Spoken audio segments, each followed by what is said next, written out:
Happy Monday. Welcome back to Retake the Week. It's not supposed to look like we're hosting a very special after-hours show. It's actually just going to be the new normal.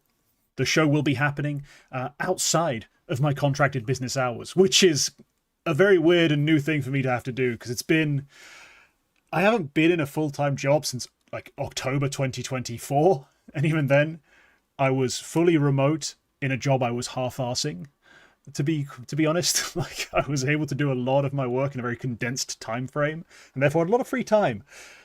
This is a very different part of my life where I'm going to be trying to cram in a lot of different things. So that means shows have been moved to evenings primarily. There will be very few shows ever, if any, done earlier than 6 o'clock GMT. And that's going to take some adjusting, some adapting to, especially for me and especially for my guests. Speaking of which, my co-host Quack, who's also had to wait till this awkward hour for once to do the show, back from Norway. Were you in Norway? Oslo, right, for your show? Or your event, rather?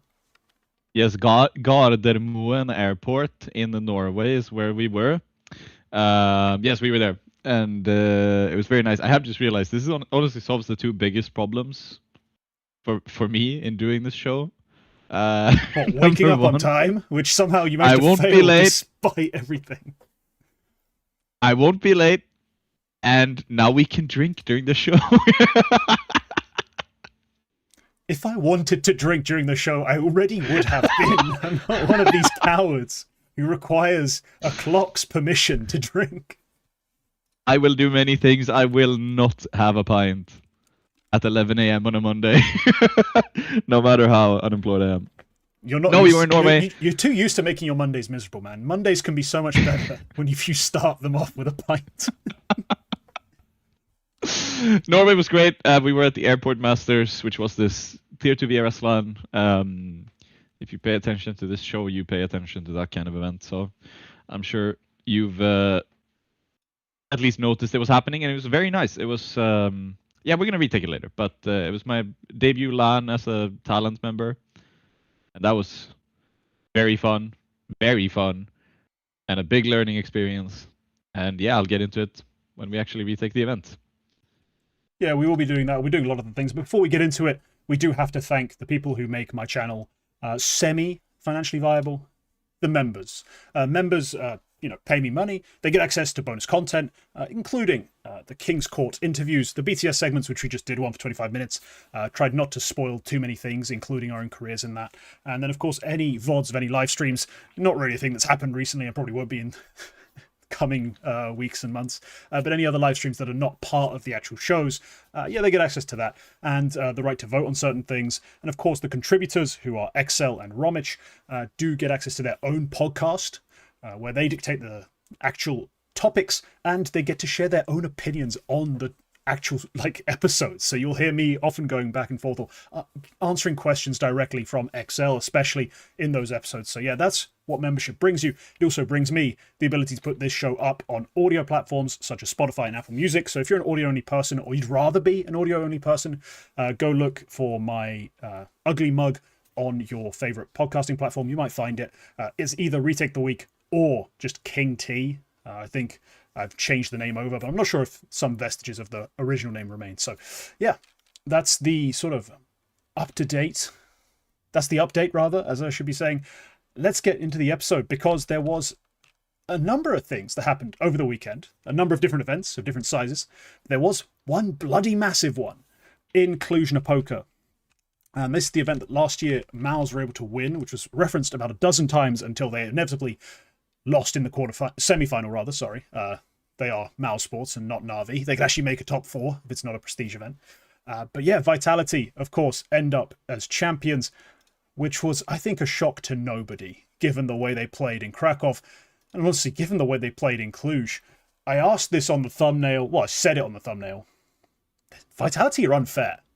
Like, absolutely unfair. I think, theoretically, when I'm constructing a roster, I want basically 99% of what they have. Like, I could argue maybe I'd want a fraction more out certain positions. Like last year, if I looked at the totality of the year, I'd be like, oh, if I had a 10% better entry, maybe I could have won a few more events.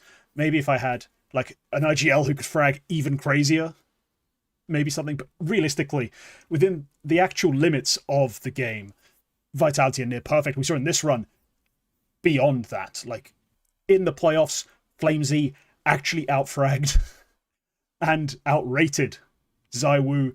It was absurd. Quack, your takeaway from this event, just in terms of the results. I know you were actually working an event, so we're not going to expect too much analysis from you for this specific set of games, but come on.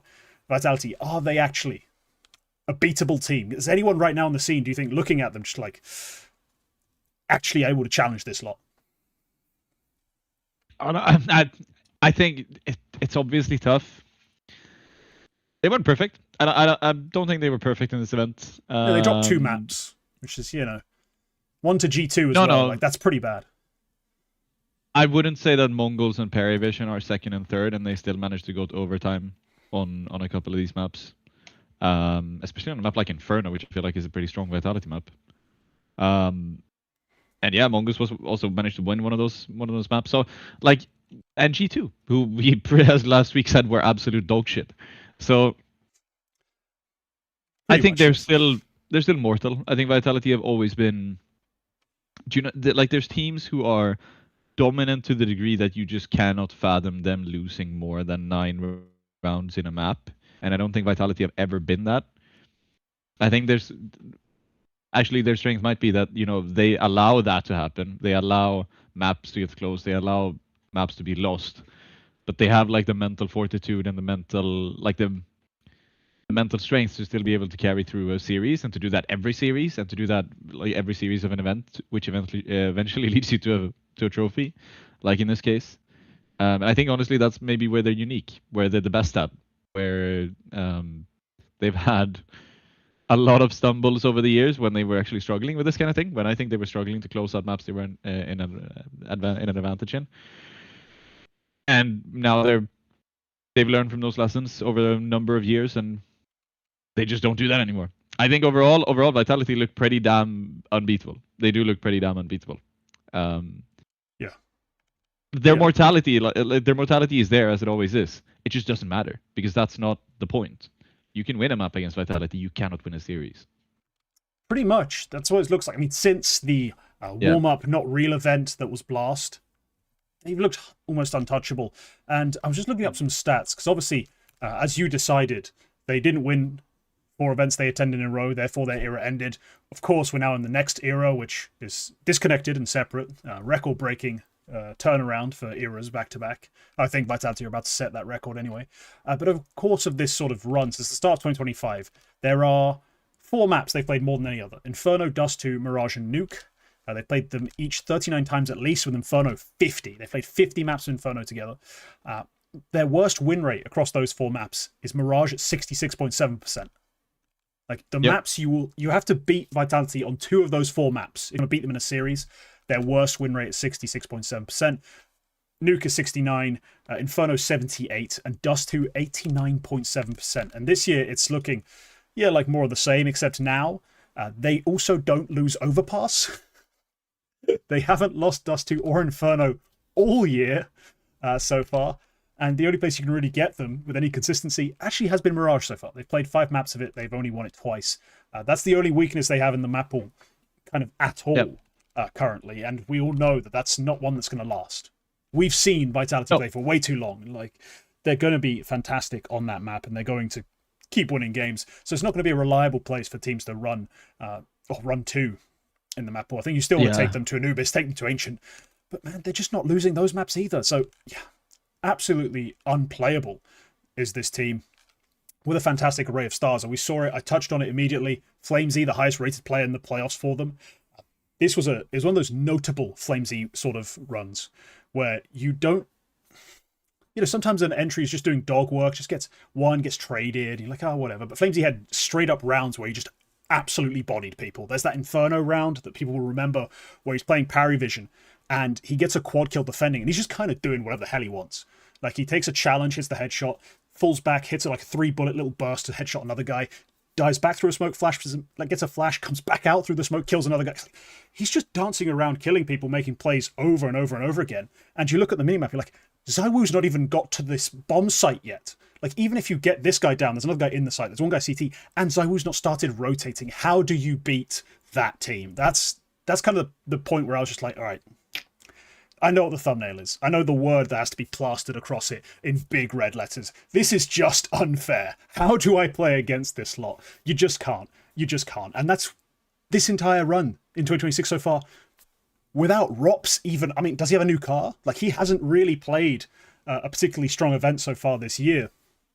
And yet still they look so dominant. Still they look untouchable. And like, I don't know, the pinnacle of CS competition. This is, yeah, unfair. It's the only word for it. Unfair is a good word. Yeah, I mean, yeah, it's just hard. I think part of the reason as well is that some of the teams that we saw on the rise last year are not quite there. Like Furia are not quite there. They were closer to beating Vitality when they were doing it last year than they are now. I think Mongolz as well, post Senzu, just doesn't have a shout last year. Yeah, there was a chance. They were beating them in playoff series and such. Mouse as well. I think we're hoping to be closer. Several of their series now, when they have faced Vitality, have been quite one-sided for Vitality, rather than the actually close series. Like a couple of close grand finals even against Vitality last year. A couple of wins even in playoffs in Cologne, for example. And then nothing has really replaced that void. Even Falcons as well, I don't think are as strong as they maybe were when they were inches away from winning, for example, in, I believe it was Sydney last year, or were we in Melbourne last year? Whichever one was the Australian one. Where Vitality had to win six or seven, had to win a bunch of map point rounds in a row to basically take it to overtime. And that was on the final map. It was that one nuke map. It was an insane series, I remember. We don't really have that Falcons thus far in this year. I don't think we really have that. I don't think nobody else is really there. We have Perivision now in 2 grand finals out of 3. Not really quite there either. Like, only one of them is against Vitality. It's quite one-sided for Vitality. Yeah. And I don't consider Perivision to be one of those. I didn't even mention Spirit. It's barely worth mentioning Spirit at this point. They've played 15 maps this year. Like, Spirit have barely played so far this year. So it's a bit of a question mark, like, who exactly are this Spirit? Because we saw them, obviously, the last Bounty finals. I'm just talking offline maps. I'm not looking at the online portions, really.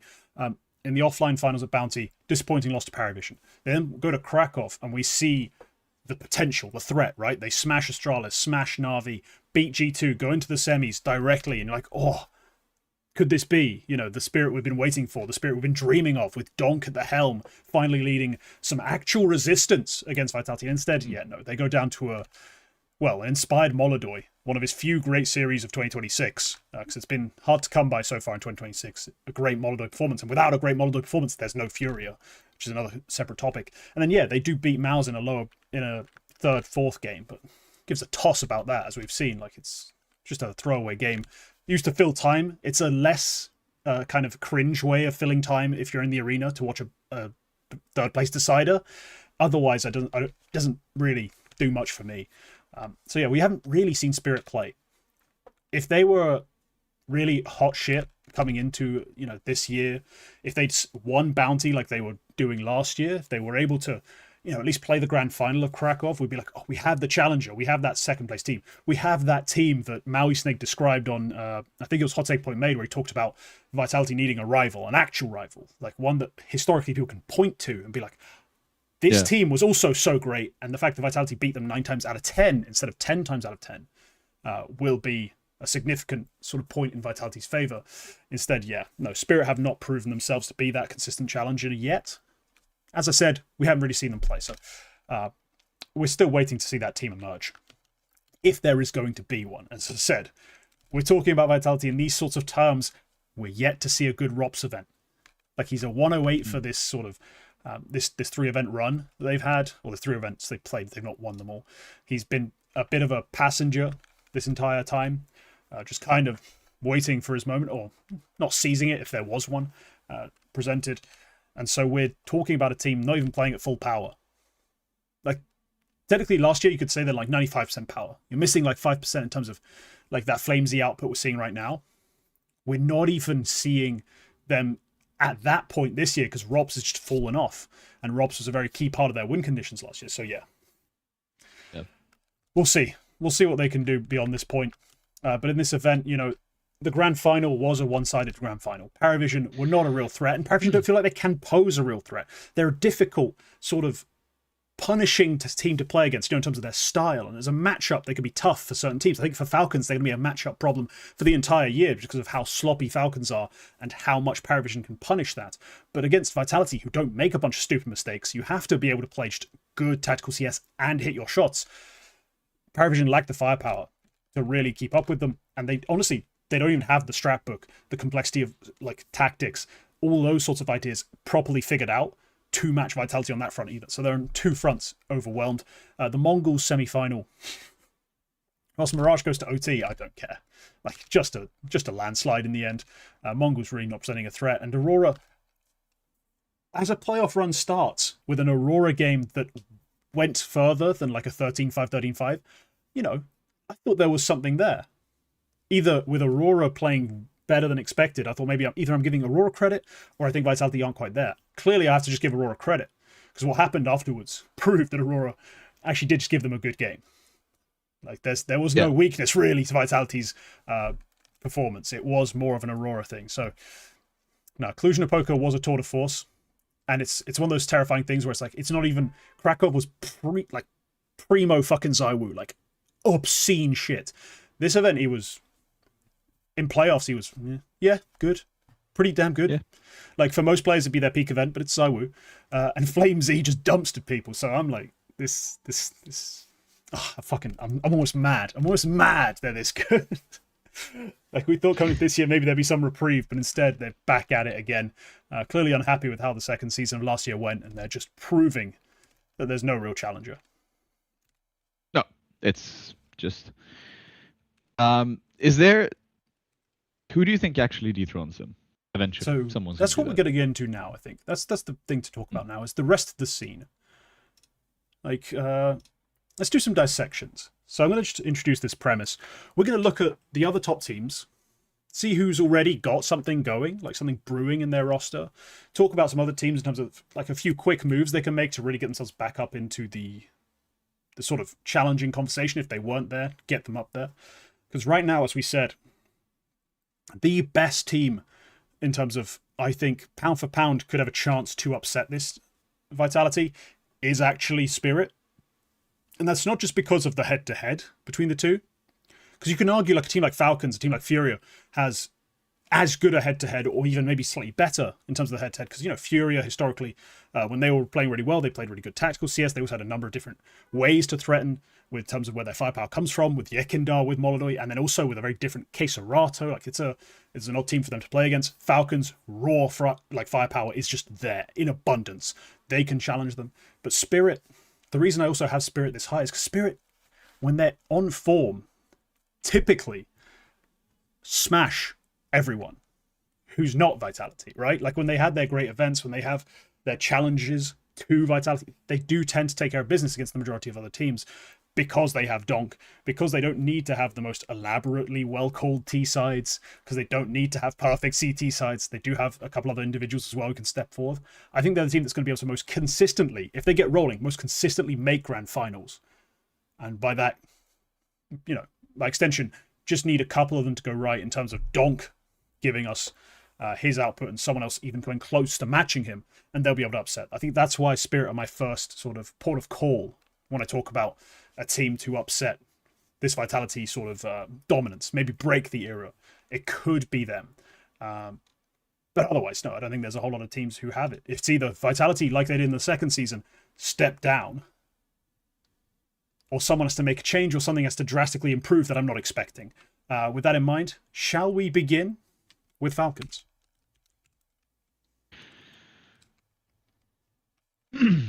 I think much like Spirit, Falcons have a lot of star power to do it. That building block is there. Has always been there, I think. But there's just something still missing, I think. Especially compared to periods of last year. even when they were playing with Magisk, where it's just not that great. And it's more so that they haven't really been able to do anything that great so far this year. They beat Vitality, and I'll give that to them. Aside from that, they got kind of destroyed by Perivision. Actually beaten by Perivision twice. They've been beaten by Mouse in Krakow to miss playoffs, which is it's a good side. It's not the worst loss. But they also lost to Aurora in the same group stage. They wouldn't have had those same troubles if they had just beaten Aurora. They lost a map to NRG in the same event as well. They're losing maps to FaZe. They're losing maps to Furia. They once again got beaten by Perivision, including Napoca, in that semifinal. It's not nothing is really quite special about Falcons so far this year, I think. And I think they're due a couple of more changes to make that happen. I think yeah, maybe. Honestly, I'm not. I don't think Kixen is a potentially era having in-game leader. I don't think Tessis fits pretty much. Period. So in that sense, I don't know. There's a lot of ways you can go with Falcons, I think. I think you can do a lot with a player like Nico, and there is a reason why we have been talking about Nico IGL for a year, and the prospect of potential for Nico IGL for a year. Why it's a topic in pretty much every single round table or interview that they do with him, is they're asking him about how do you think he would be in IGL, and they're asking his teammates, how do you think he would be if he was your IGL? There's a reason for that. There's a lot you can do with him. Opens up a lot of avenues. I think Tessus has been an excellent player. They're just grossly misusing him. He just isn't a good fit for the team. He's a problem. I didn't think he was going to stay over the winter season. I think the intention was that he wasn't going to stay over the winter season. Moves were just kind of impossible to make. So I think they're due a change in that sense. Maybe both of them is like, we're talking about Vitality, probably the greatest Counter-Strike team of all time at this point. I'm trying to think, how can we make Falcons perfect? And then those are the two blemishes on the team, I think. Kixen and Tessis. That I don't see challenging Apex and Mezzi. I don't see that happening. Right. So I do like the thought process of going full frontal. Basically going, they have Zywoo, we have Monacy, I think I'm okay. They have Flamesy, we have Kyosuke, I think I'm okay. You know, they exactly, like, et cetera, down the list. The problem I have with that is just trying to be Vitality will not be the solution, I think, for Falcons, especially if you go in the direction of Nico IGL. I don't see it happening. Like, you know, in terms of them being able to play a game reminiscent of Vitality's, just isn't really there. So to try and build to match 1-for-1 with Vitality, I don't think is quite correct. For me, the Falcons' problem so far has been, now this has been talked to death by basically the Thorin core of shows. Like, I fucking did an episode of it. Like, it's been talked to death in terms of the Falcons' coaching situation. The reason Falcons lose games over and over again, being ill-disciplined and being other problems like that. The fact that Kyosuke struggles to get it done on a stage, which is normal for an 18-year-old less than a year into his career. But at the same time, when you're Falcons, you're paying the budgets, the salaries you're paying, you're making the moves you're making, you expect to win something at some point. Like, they haven't won since they had Dexter in the team. I find it, it feels a little naive to just start cutting players willy-nilly. Now, I'm okay with cutting Tesses, but I need a good idea for who's going to come in. And I'm actually okay with keeping Kixan for now and not putting Nico on the com on the IGL, because fuck, if I'm going to cut two players, change IGL, and be like, hey, Kyosuke, do it on the big stages, bud. Like, fucking hell. Like, I'm asking a lot of many people. And that feels like a massive transitionary period, which may not even end particularly well. So I'd rather go one move at a time if I'm Falcons. And as far as a Tesses replacement, I mean, we're Falcons. Just say me and you, we're Falcons right now. Carte blanche. Like, we have all the money in the fucking world. Pretty much literally. Who do you want in Tessis' roles? Take your pick of anyone, and can't say Rops. You just can't say Rops. Like, that's the only guy you can't say you'll have. Oh yeah. I mean, first of all, Nico IGL is not like something I think they absolutely should do, but the roster is malleable because you have the option of you have a pretty clear Sure, option. but I'm trying to that's being isolate a talked about. path that I actually think is Yeah, viable outright, straight up. Like, just go for this. I think the fact that for 2 off seasons in a row now, Jimmy to Falcons has been talked about is a sign. I think I'm not sure I like it that much, just personally. But it's one that has been talked about. It's just to mention that out of the gate.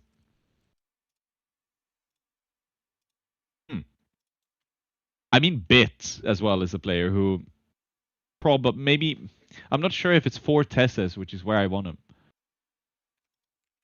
But Bit to the team would be quite nuts. I'll say those 2. Jugs is a nice shout as well from the chat, but I'll just say Bit. Bit's probably the player I would try to go for. Yeah, the Bit one's always interesting because there's an element of him that's not really a hard lurk in the same way. Like, he's great on the anchoring side. It's just about fitting him in on the T side. Yeah. I don't hate it. My brain has just defaulted to I need another Danish anchor in this team. Like, that's what works. I need a Danish anchor in this team. Give me Shush out of NIP. Like, that's, go for Shush. Yeah. That's sort of where my brain's at. But I get why people always want Jimmy and always want Bit. I mean, it is funny though to see the scene being like, you know what? Do you know who would help Falcons win? Jim Fat. We love a Jim mouse Fat. player, yeah. Specifically Jim Fat. Yeah. Like, that has been amusing for me. Yeah. But no, I actually kind of like the Shush move a bit more because I know he's an anchor. I know he's a bit part player on the T sides as well. He doesn't require any real anything in terms of his T side play. Like, you still can allow Nico to be Nico to a certain extent. Kyosuke still gets to be the pure aggressor. Crimbo's a nice shout if I had any faith in him being an elite tier 1 player, which why the fuck would I?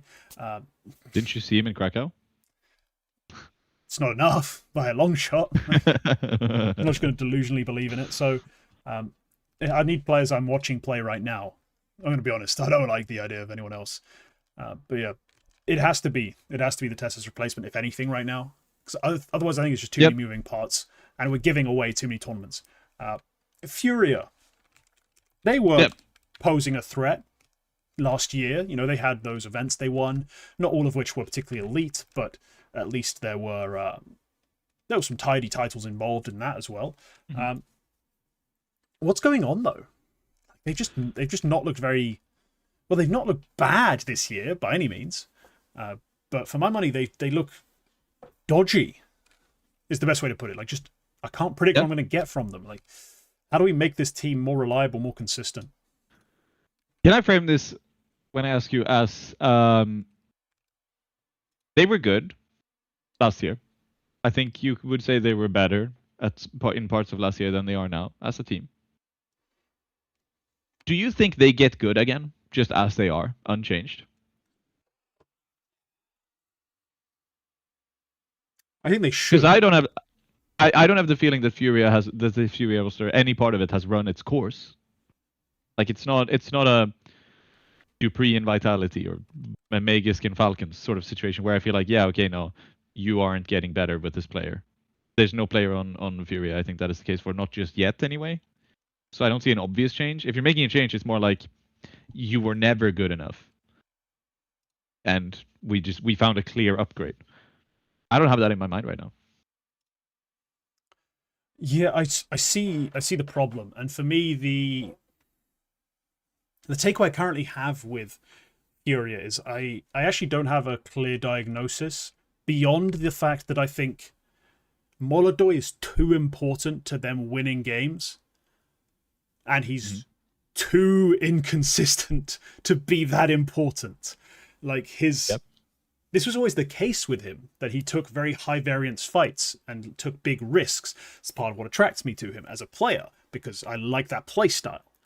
But if he's going to be doing that sort of thing, forcing those fights, bringing out those orbs over and over again, and he's not hitting the shots, we're going to have some problems, right, as a team. We're going to lose a lot of games, and that's why I showed it in the in Overcomm'd. I did a graphic. I pulled Molodoy's stats in wins and stats in losses.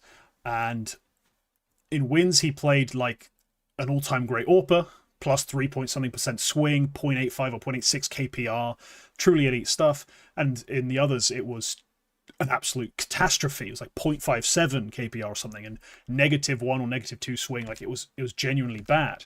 And it's not like I can replace Molodoy though, because if I don't have Molodoy in this team, based on 2026 form, I don't have anything. Like Queserato is a 117 in groups, a 104 in playoffs. I mean, he was like this last year as well, but this year it's even bigger I think it's an even bigger differential. Yekendar's consistently fine across both, but then Yuri hasn't been able to find any form whatsoever. So if I lose Molodoy from this team, I have nothing. It's kind of the issue I have. Yeah. So I'm betting that the team returns to form, right? Like the players on this team are good enough that I believe in them actually bringing themselves back into it. And it's kind of the same way they brought themselves back into this. They were dead prior to these moves, the Yekendar and Molodoy acquisitions. And then they kind of found some new life. I expect some life to return to this roster as well. It's just, so far this year, it has been Molodoy or bust. And in playoffs especially, it's been Molodoy or bust. And that's averaged out to him having a 104 rating. But if you look map to map, series to series, he's fucking violently oscillating whilst everyone else is just pretty consistently mid. And so I'm just at a point where I have to just wait. Just wait for the other win conditions to arrive. And even then, I don't think it's enough. I think they'll still be I think they're like Furia, like Maus, but like one step up. Like say Maus are 2 steps from matching Vitality. Like Furia are 1 on their best day. That's just it's just what they are. Unfortunately, when Vitality are playing like this, they just don't have it. Yeah, I think I agree. I think there could be some upgrades you could make to the roster. It's marginal, and you risk screwing with a pretty seemingly quite well-functioning chemistry. It makes it a gamble that I think they won't go for, especially with how much money.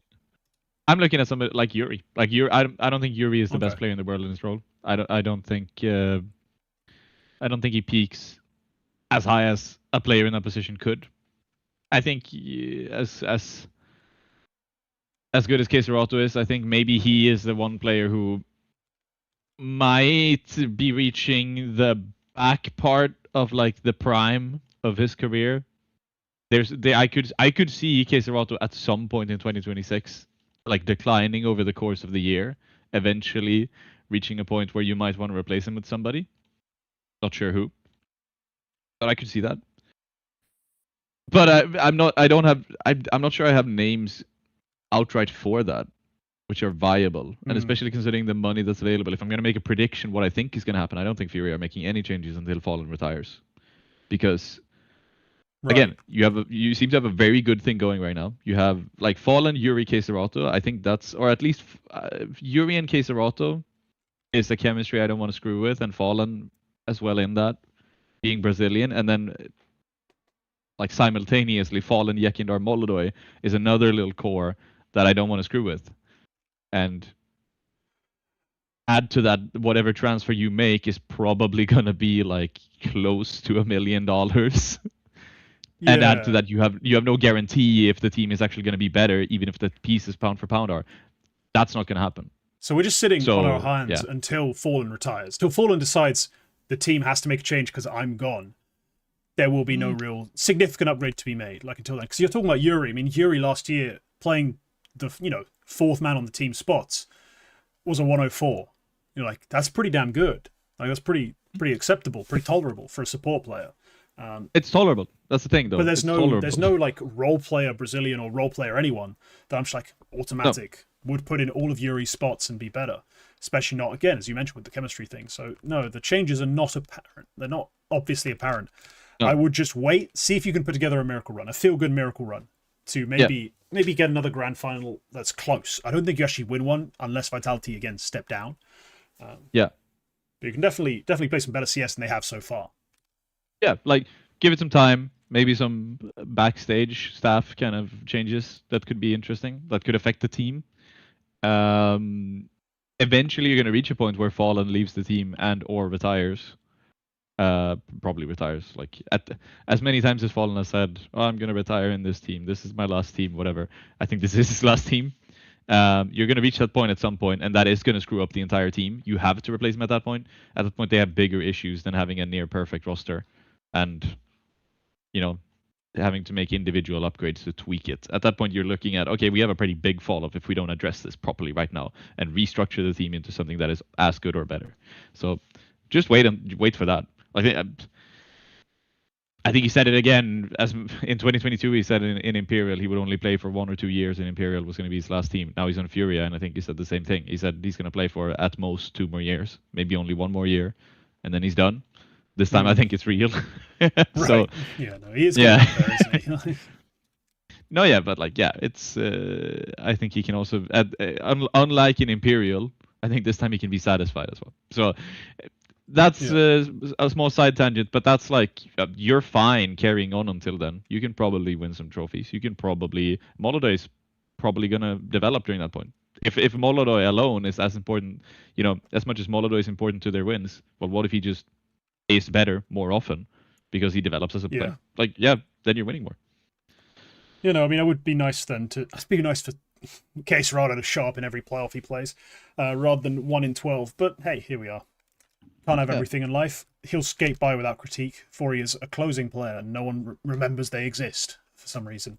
But anyway, we need to go on to the next team. And this team, every time anyone ever talks to you in any place, setting, or forum, let's say you're at the pub, and for some reason there's someone talking about Counter-Strike, because everyone knows the average pub goer is really into Counter-Strike. But anyway, you're sat at the pub, and some fat guy named Steve goes, "So what about that Mouse team then?" You've got to look at him dead in the eye and go, "Steve, you cannot talk to me about Mouse till you've fixed NAVI in some fucking way. Till you've addressed why this historic, prestigious org with the GOAT of all coaches, a fantastic IGL, and apparently decent players cannot win a damn fucking game, not even a playoff series at this point. Till you've suggested to me at least one fix for that NAVI team that is viable and actually makes sense for the roles. You can't talk to me about Mouse, Steve. You can't talk to me about Mouse. Quack, today you're Steve. Give me some NAVI changes. Give me some NAVI ideas. Something. And if they involve cutting Makaze, I will send you a pink mouse." I could use a new mouse.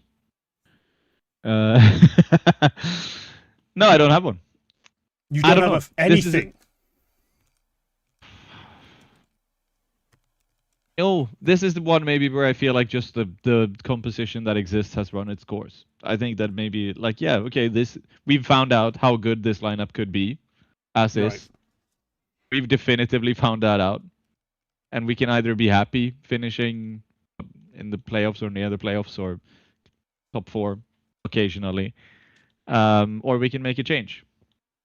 And I think this is similar to Mouse, where I feel like, yeah, it's excellent that they're performing this well.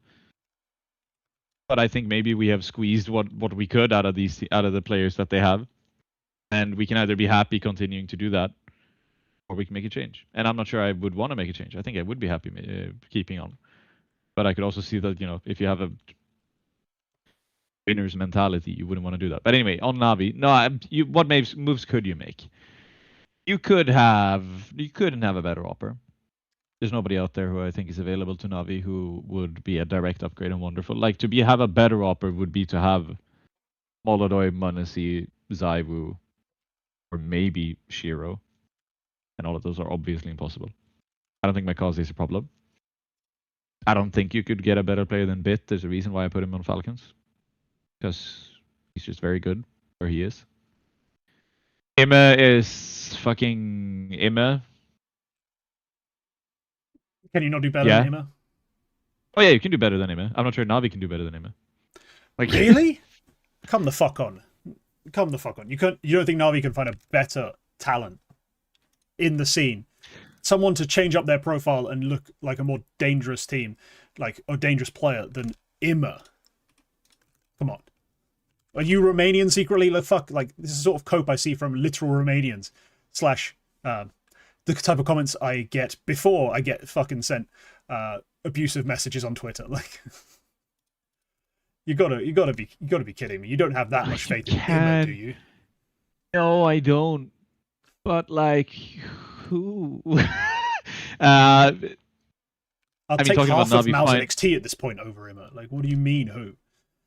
God. I mean, talking about Navi finding talents.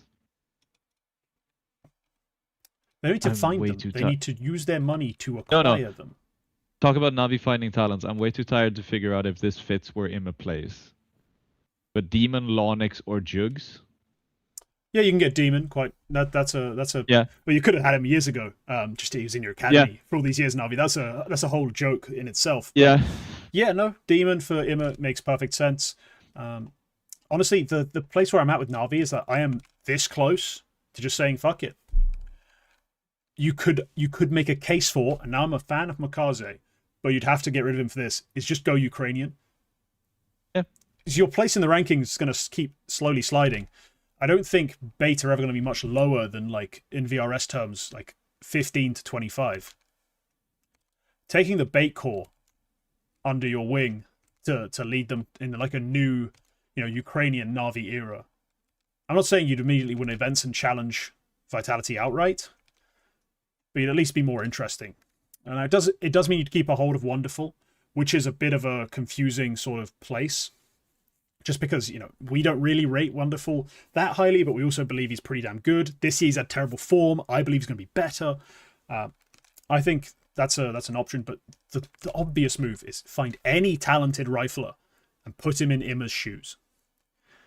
Like 3 flashbangs and teammates dead, Imma's got a double. Like, it takes that much fucking work to get that man 2 kills. Like, please, just put someone else in there who can actually aim. And you'd have such a dynamic sort of upgrade available to you that you'd be a different team. So I think that's the step one. If you're Navi trying to be more competitive, just put someone else in Imma's shoes. I don't care how much he calls. I don't care how much he comms. He can't shoot well enough for his roles and for the amount of setup he gets. I'd change that up immediately. How far does that move them though? Do Navi win Cluj Napoca with Demon instead of Imma?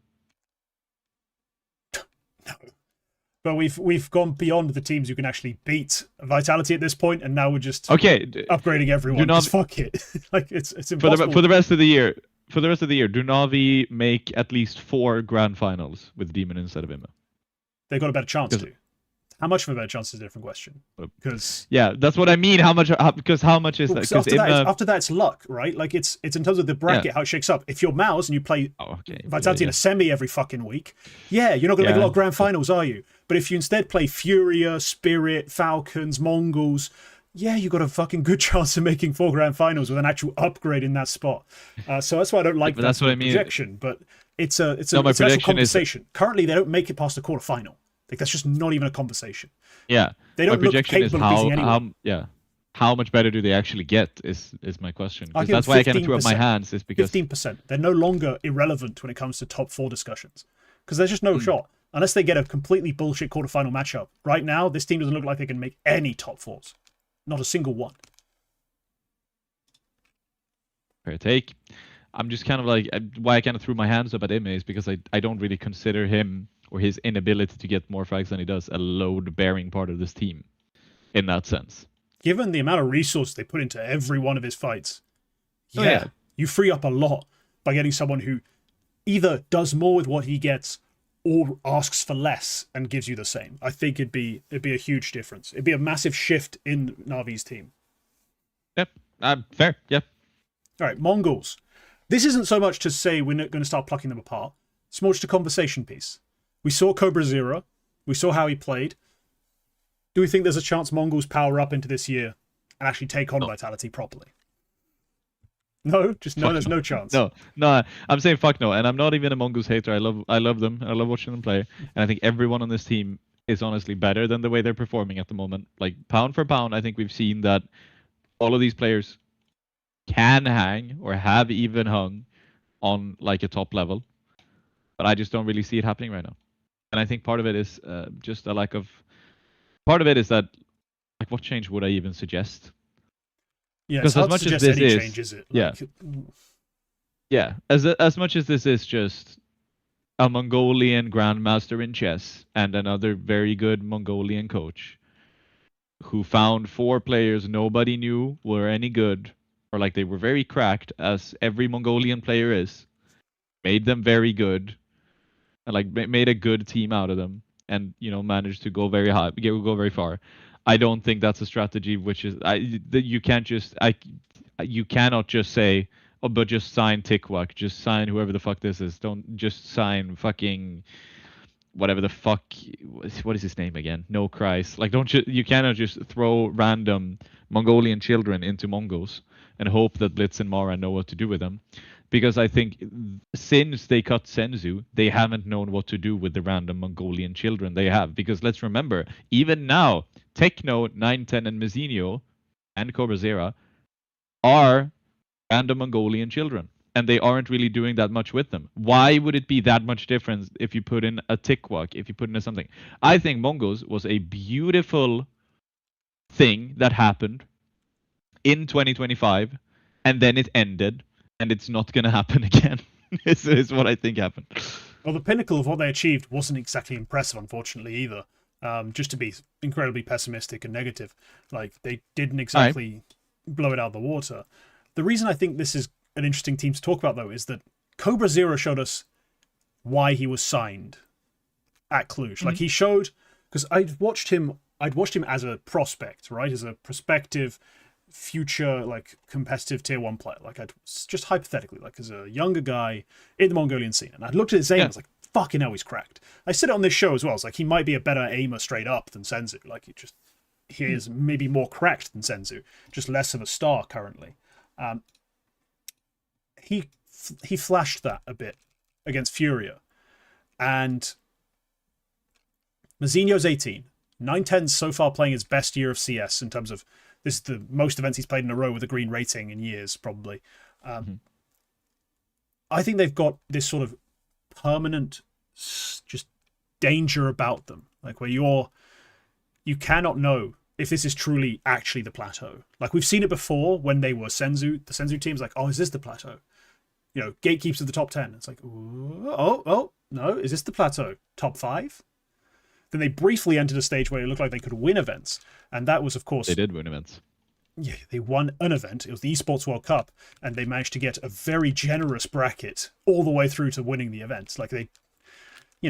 There's an asterisk still for me on that event. Like, they beat Vitality in a semi, and that's about it.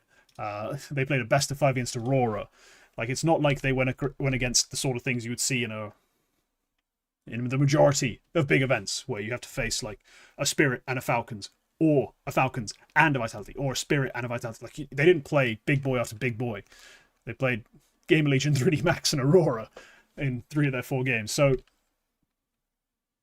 I'm not quite there on the Mongols down. As much as I'm downplaying the up, I think they can still reach that level and above because they're so young, as you mentioned, and because there's always more out of this Mongol side. That's always been the historical, like, sort of reason. So I think Mongols are, you don't touch them, and fingers crossed they just do better.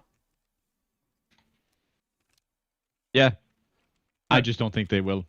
I think they're fine to hang on at like a pretty high level for a while. I just don't think they really go that much higher. And I don't see a change which is going to make them go higher either, because you are gambling on finding the right personality in a sea of very cracked young players in Mongolia. They don't need changes. If it works, it'll just work like this. Now, my favorite punching bag. I've taken a few swings. I know everyone else in the scene has. You've been away. You've not done a show since this became fun. G2. Who do you hate the most on this team? Who are you cutting? Who would you like to see brought in? Is there anything you'd want to do for this team? What's your G2 take?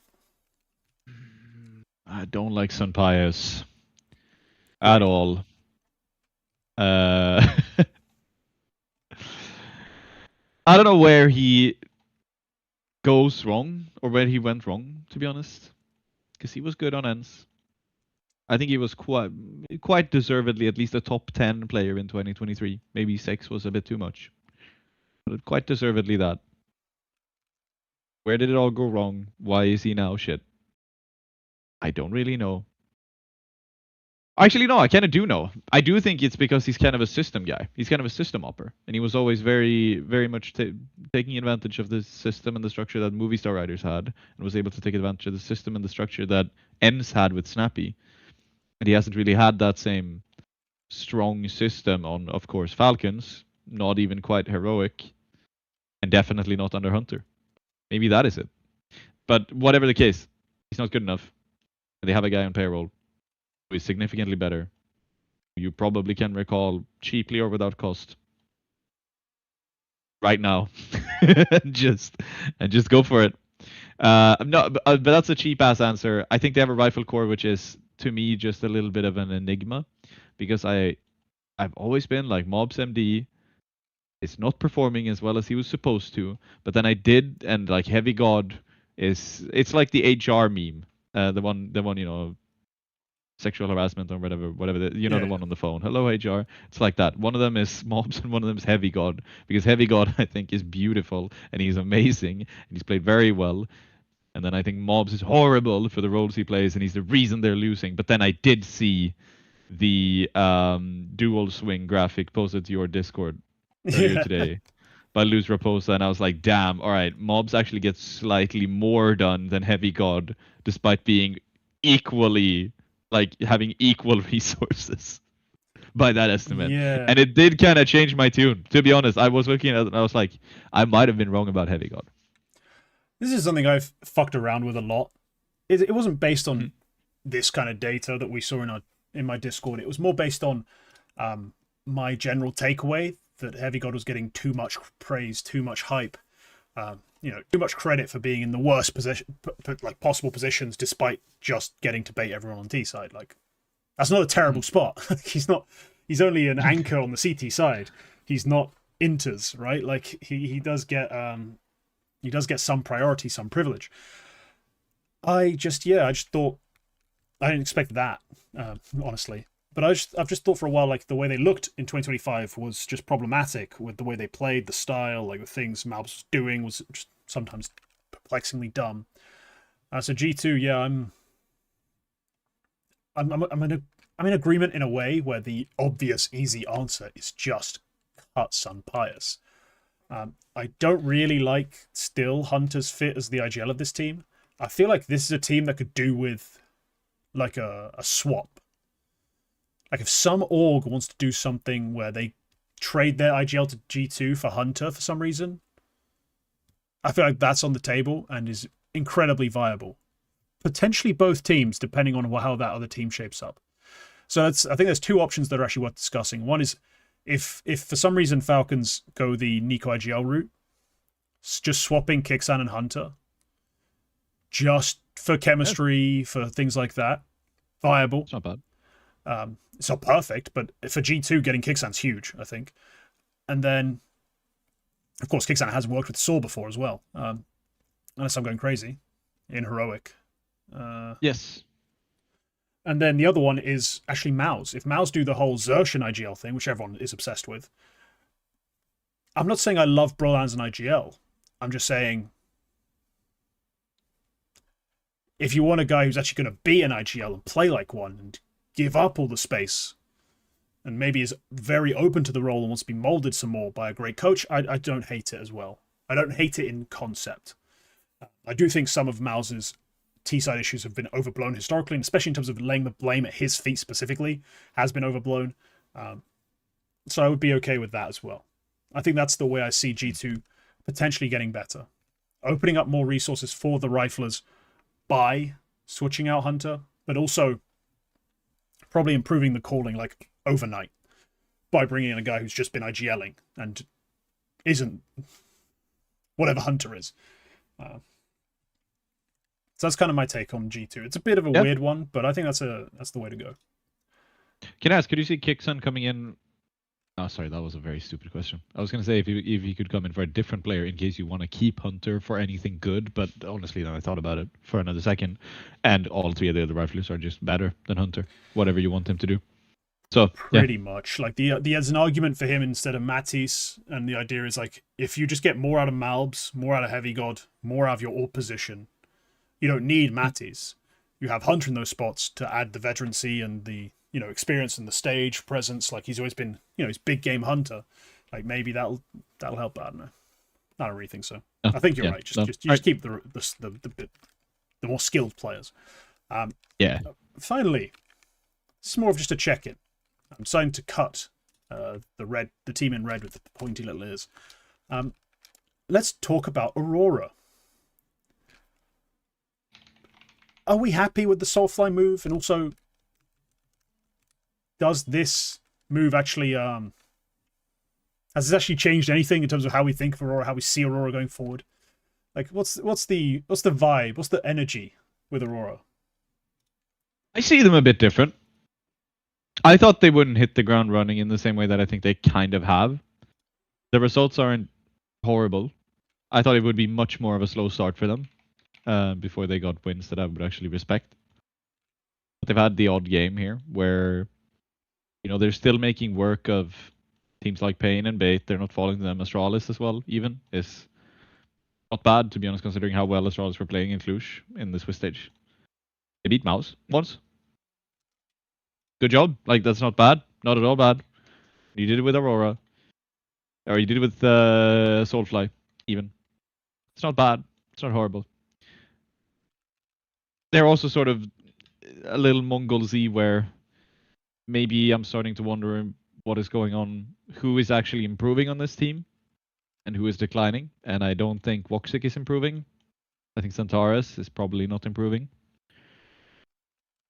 I think Major is absolutely not improving. I think, and I think maybe Wicadia is the one guy who might actually develop into something because he's obviously very skilled, but just lacks a bit of, you know, the stuff around it.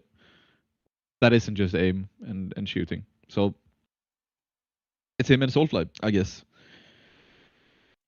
So you know, I happened to be watching back, so I came across like an old clip of ours where we suggested that Aurora should sign, or you suggested that Aurora should sign Rals and Barry. Yeah, it wasn't really my idea directly. It was something I'd taken from chat once. It was funny. It's not wrong. It was more amusing than anything else. I think Aurora in a better position to make moves than Mongolz. Like, for Mongolz, one of the reasons why I'm just saying fuck no is because I don't think they have an option to keep improving with changes. Aurora have better options, I think.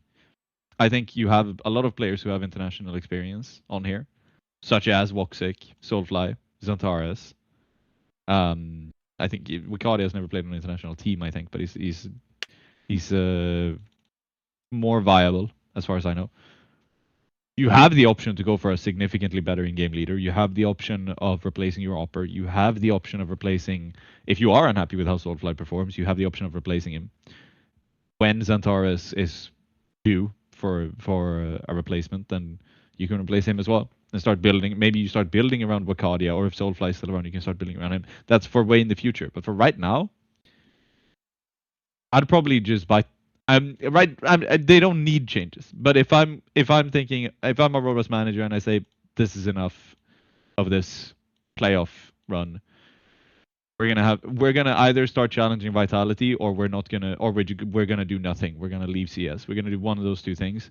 Then I would cut the caller and sign an international caller. Maybe cut Soulfly or Woxic and sign an international player for whatever role you want them to play, whether it be op or whatever Soulfly is playing. Importantly, signing a good coach as well. And you could go many different ways here, I think. So I probably would do that, to be honest, personally.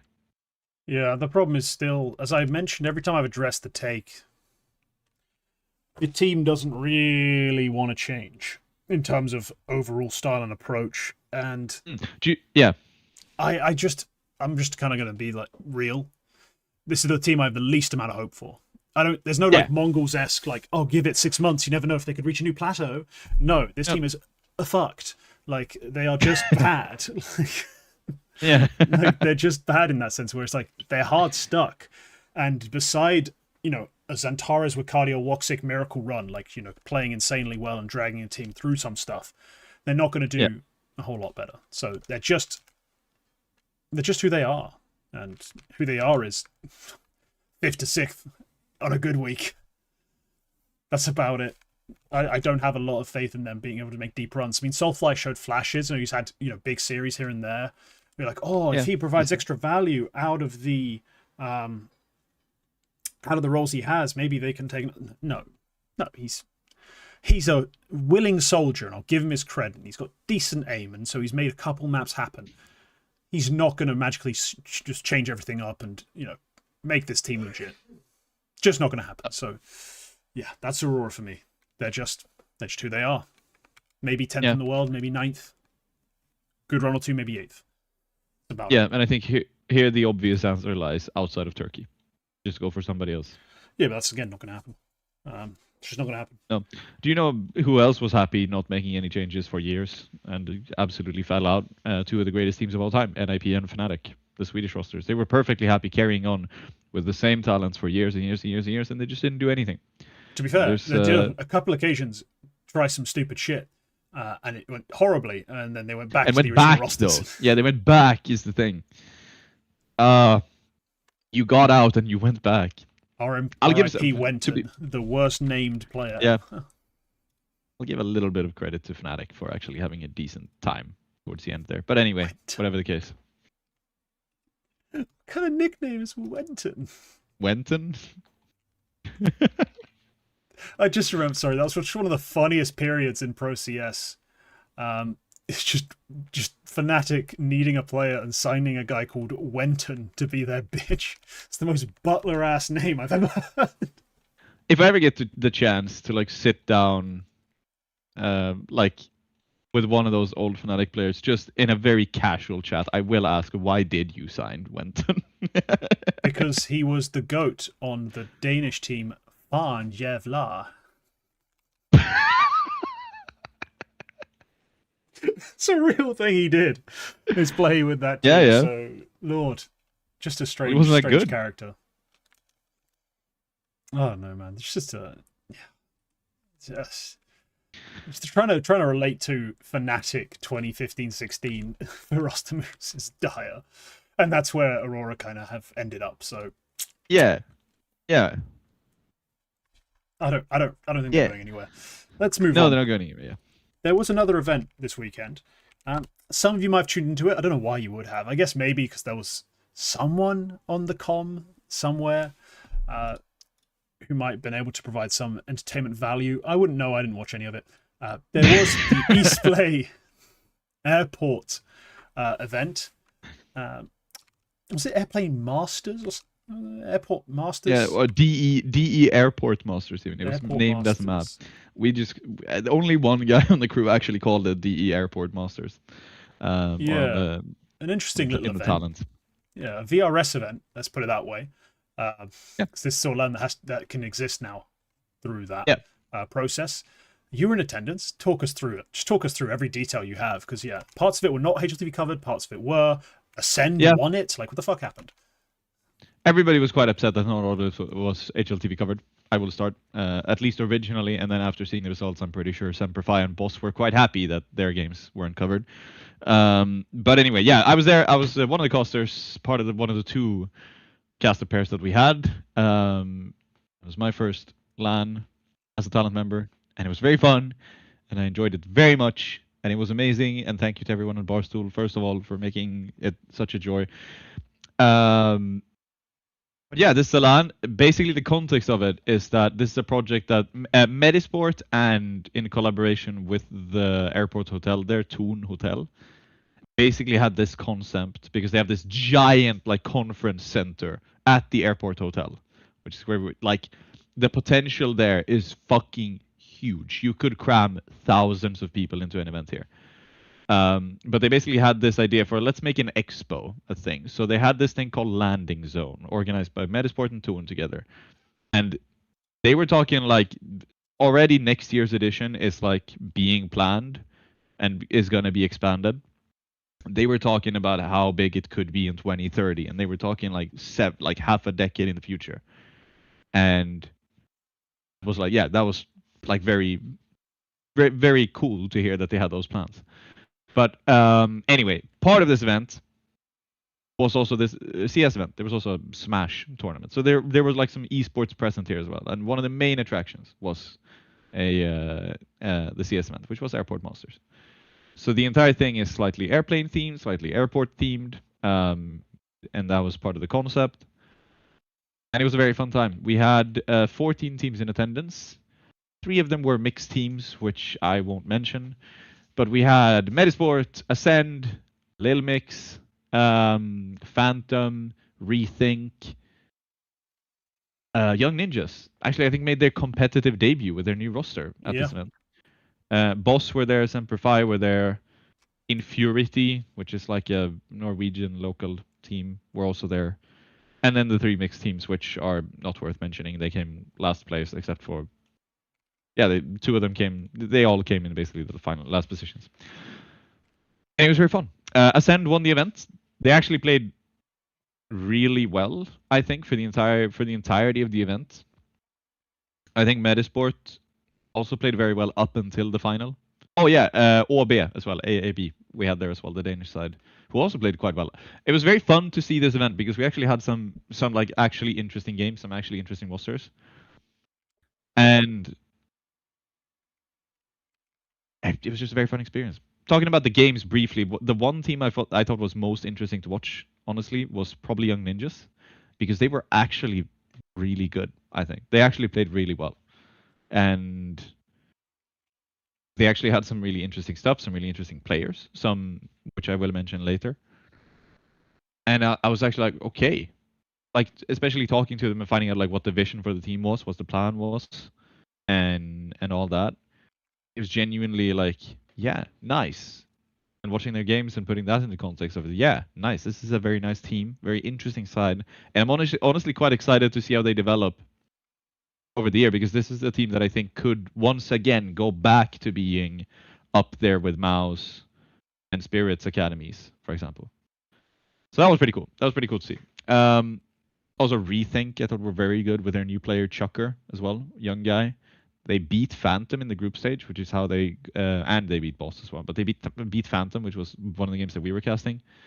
Really good game. Phantom as well, a good tier 2 side. So that was no small win. They unfortunately get battered by Ascend in the end, which was a tricky one for them. But yeah. But that's about all I'm going to say about the CS of it. Medisport were Medisport. They played about as well as you expect Medisport to do. They made the final and then they crackled. And then they cracked when under pressure when Ascend was up there. They actually for once sounded a bit tilted. Like Medisport, all 5 of those guys are very, no emotions. But for once, they actually sounded a little bit tilted as I was standing next to them. But yeah, as for the event as a whole, it was very nice. I got to be talent. I got to experience everything that comes with that. We had, being able to prep stuff like, I want to talk about this player, I want to talk about this round. We had some graphics as well to be able to do like similar to how you've done on this show and on Overcommed, where we have like a round review and I get to talk about a round. That was very cool. We got to do some interviews both live on the broadcast and pre-recorded as well for the final day. I got to do some more analysis where I wasn't casting, but I stepped in to talk about the game that was just played. That was very fun. The whole experience of having sound issues for us and that like have quick thinking, having to resolve that. I was able to like throw out some of my own ideas for the content that we should do when we were there. That was very fun. It was nice to like have a team that were like, yeah, that's a good idea. Let's pick up on that. We're going to do that. And honestly, just the experience of also having a director talking into your ear while you're trying to cast and while you're trying to do analysis was actually a bit tricky to begin with. So it was a nice process to go through. Great colleagues. My co-caster was great. Jovo, a Norwegian guy. The other casting pair, also great. Madre and Fira. It was just a really good hang. It was just a very, very good hang. Met a lot of nice people. Sneaky Beaky was there, if you know him. Had a nice chat with him. And just a whole bunch of people. Nebula, just a bunch of really cool people I got to meet. And this is why LANs are really great. And the event was great. The venue was great. I don't have any notes, and I would go back.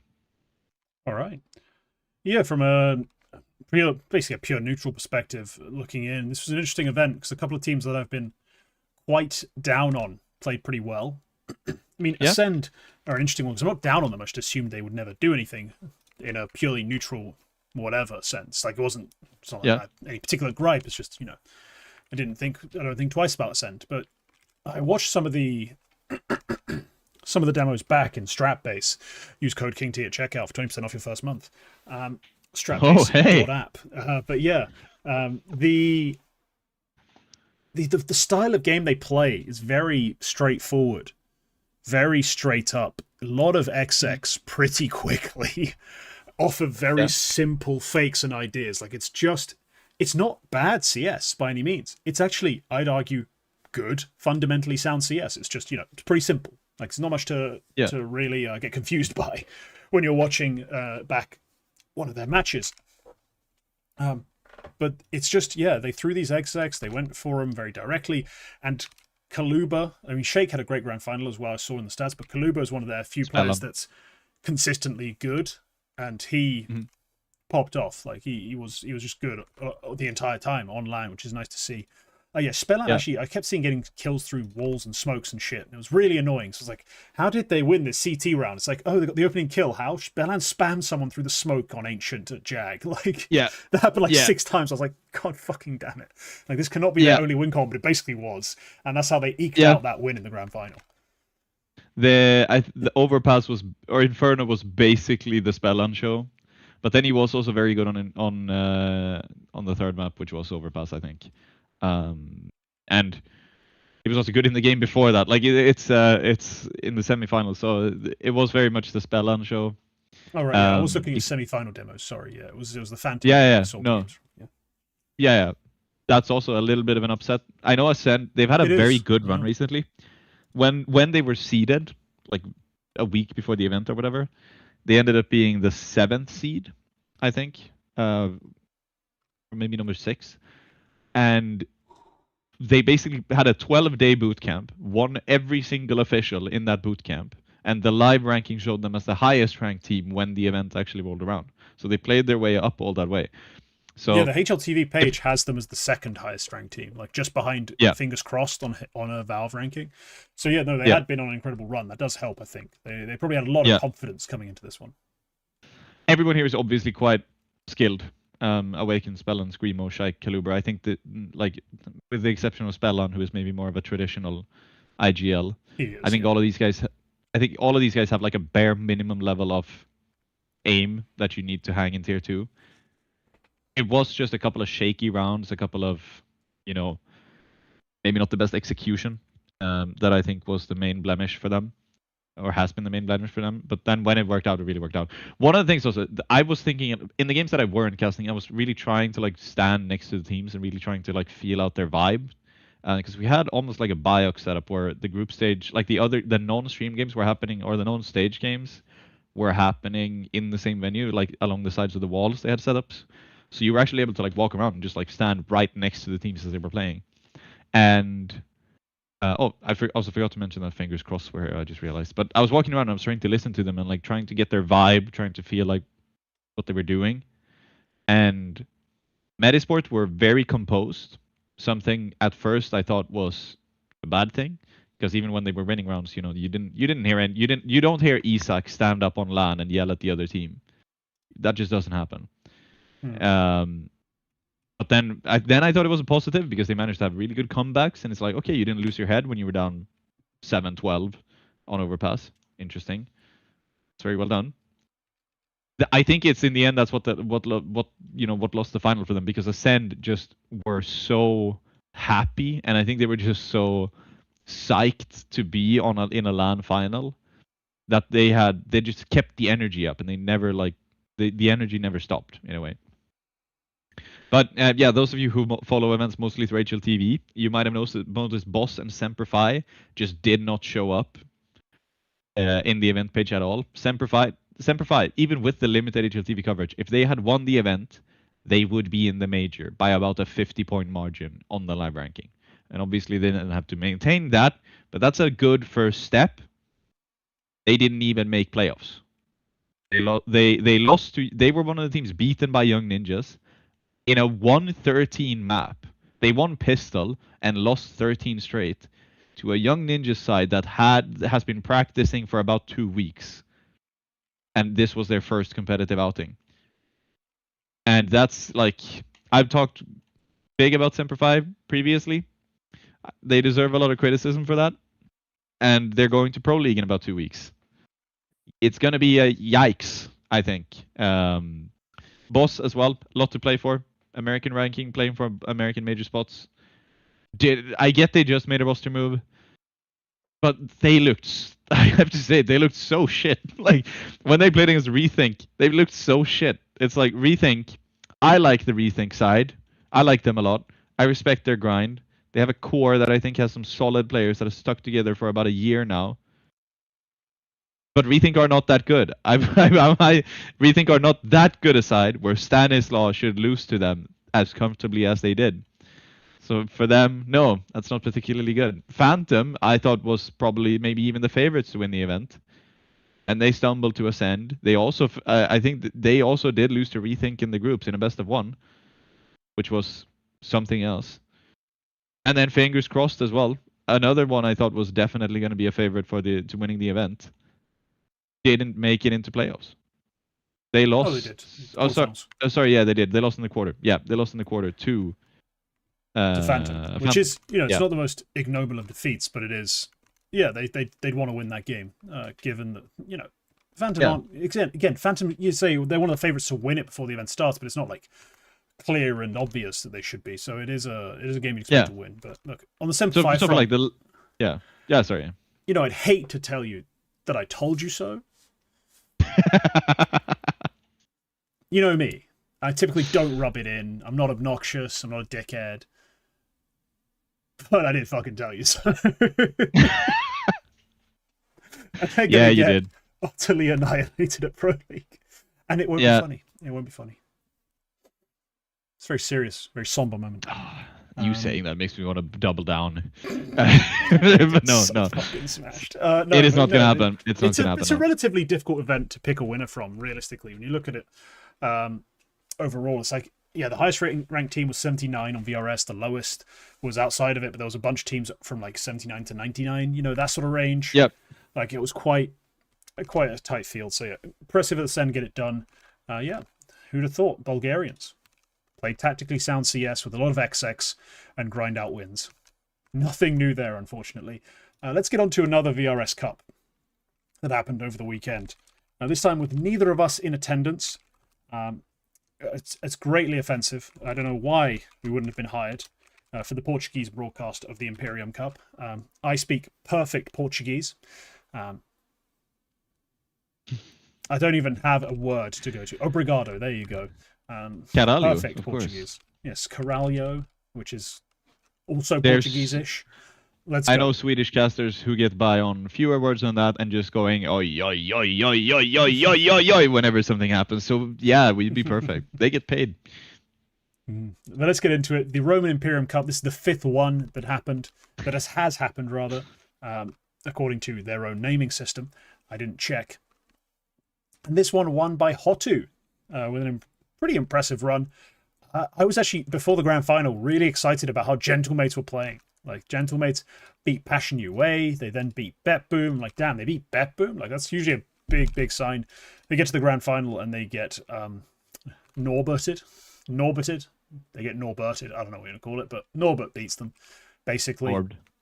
They get Norbed. Despite winning Nuke 13-0, they still lose the series 2-1. So yeah, maybe if we're playing on round differential, they'd have a chance, but this is not the Champions League from 10 years ago. Instead, they just go home with second place. But no, Gentlemates were playing really good CS. And a lot of it was, predicated on really sound fundamentals, as always. Good use of the Martinez AWP, and a lot of impact from him as well, but also, getting some reliability in key positions out of a guy like Sorsol, and Mopos finding a lot of entries. Like, there was a lot of things going right for Gentlemates that revolves around that sort of core set of ideas they always have relied upon in the Alex teams, A good AWPer, playing for a lot of info and big rotations, very confident, trusting. Like, I remember seeing a round where Alex is sitting back on Overpass's A site. Sorsol's in toilets, and Sorsol is quite deep in toilets, like he's basically towards the long side of toilets, and there's a fake being thrown, and Sorsol's just clearing space, and Alex is just, he doesn't peek, he doesn't overextend, he doesn't do anything silly, just waits for Sorsol to make his info play, make his actual read, actually hear something of worth, and then what he hears is someone rotating down to B. Alex, who'd never left the A site, gets to rotate perfectly in time, puts in a good flashbang. There's really 3 players on B anyway, and they just completely crush it. They just played really good CS. And I love watching Gentlemates when they're playing well, because They just do they just do all the fundamentals right. Then they get to the grand final against Hotu, who are a little more chaotic, even if they are also pretty well led. And yeah, honestly, just get picked apart on that overpass. And when I watched some of the rounds back, sometimes it was just simple as, oh, you had the players in the right place. That's great. But there's two parts to CS. There's strategies, and then there's shooting people in the fucking head. And Norbert did that really damn well. And so that overpass goes the way of Hotu with a pretty resounding T side and a comfortable close. Hotu gaining a lot of points out of this. This was a 79 point and 8 ranking spot improvement, taking them up to 21st in the world. Gentlebates themselves up to 14th off the back of it provisionally. Pretty insane, but a pretty impressive set of tier 2 teams playing, I think, in terms of just the level of CS. So, pretty huge event. Quack, I know you didn't watch much of this, but general takeaways? I watched 100 Thieves LAN debut. That was actually on when we were off the air because they played very late in the group stage. And the end of that group stage run in the NIP game there was on, and it wasn't horrible. It wasn't horrible for them, because that's, I think, maybe. Okay, first of all, about that final, it's a repeat of the Istanbul LAN final, except this time it goes the other way. It's Hotu take it. And I remember when we recapped that event, I was saying that, this would have been a huge win for Hotu in terms of their major race, gaining a pretty tidy amount of points, which puts them much closer to the major, which they are quite close to be honest. They're not that far off a European major spot. Gentlemates are already inside that major range. And actually on the live ranking, Hotu have the final European spot at the moment by the slimmest of margins. So that's a big win for them. That's genuinely a big win for Hotu. And I'm kind of hoping they can sustain it. I think it's a cool little team. Gentlemates are no worse off. Well, they are, obviously, since they lost, but not like they have a realistic chance they still of gained making points. the major. They didn't get screwed by that loss. Yeah, and they're realistically staying in major invite range, so that's nice. But yeah, it's a nice little event. I was mostly watching 100 Thieves because I wanted to see what we should think about 100 Thieves at this point. And just to recap, starts with a 2-13 thrashing by NIP. Yeah, they got bodied in that opening game. Yep. Poi, unfortunately, my darling, was below 0.5 rating. That was a bit of a yikes seeing that.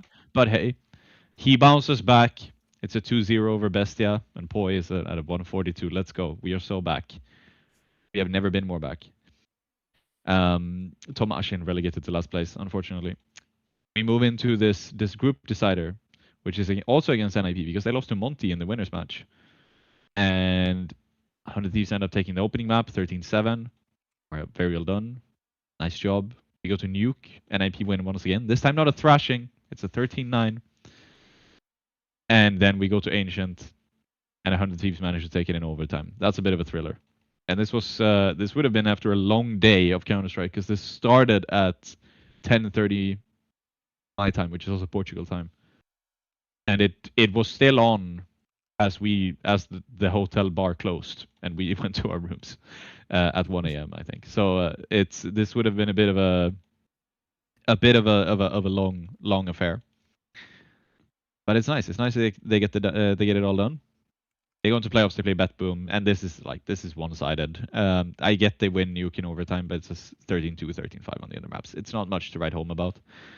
But they still made playoffs in the Roman Imperium Cup, despite having NIP and Monty in their group. Even Bestia, I think, deserved a bit of respect going into this event as like a side that, hey, could be a little bit of a threat. We don't really know when we go overseas with these teams how well they're going to perform, but it's not like some of these other groups had teams that were genuinely just going to get rolled over. Like Famalicão could very well have been in the group instead. They didn't have any free wins, I don't think. They had. They still managed to make it out. Genuinely a difficult group. Like when I saw it, I was like, oh fuck, you're screwed. Like straight up, I was like, you lose the opening best of 1 to NIP. Straight up. Then in the lower game, your best scenario is Bestia. That's not a free win, not by any means. But I don't think Bestia are a superb team, but they're not a problem. They're not a 39 in the not world. a cakewalk. And then you play the loser of Monty and IP, which I assumed would be Monty at the time, expecting NIP to not somehow disappoint me as they keep managing to do, which fucking annoys me so much because I'm in their corner, like to the maximum, and yet every time. But yeah, they end up playing NIP, and I'm like, okay, there's no way they win this. Boom, they win in overtime on each other. I'm like, okay, fuck. As someone who was fully prepared to, again, rub it in that they'd fucking flopped at their first LAN, potentially gone straight home, maybe you shouldn't have signed 5 different fucking risks and a coach who'd never coached. Honestly, this is about as good as their debut gets. Like, considering the group, considering how new they are, this is as good as the debut could have been. They get kind of rolled by BetBoom on the maps that aren't Nuke. That's about what you'd expect. I think BetBoom are just outright a better team, who have way more reps. I thought the same thing of everyone in their group except Bestia for sure. You know, so the fact they made out the group was incredible.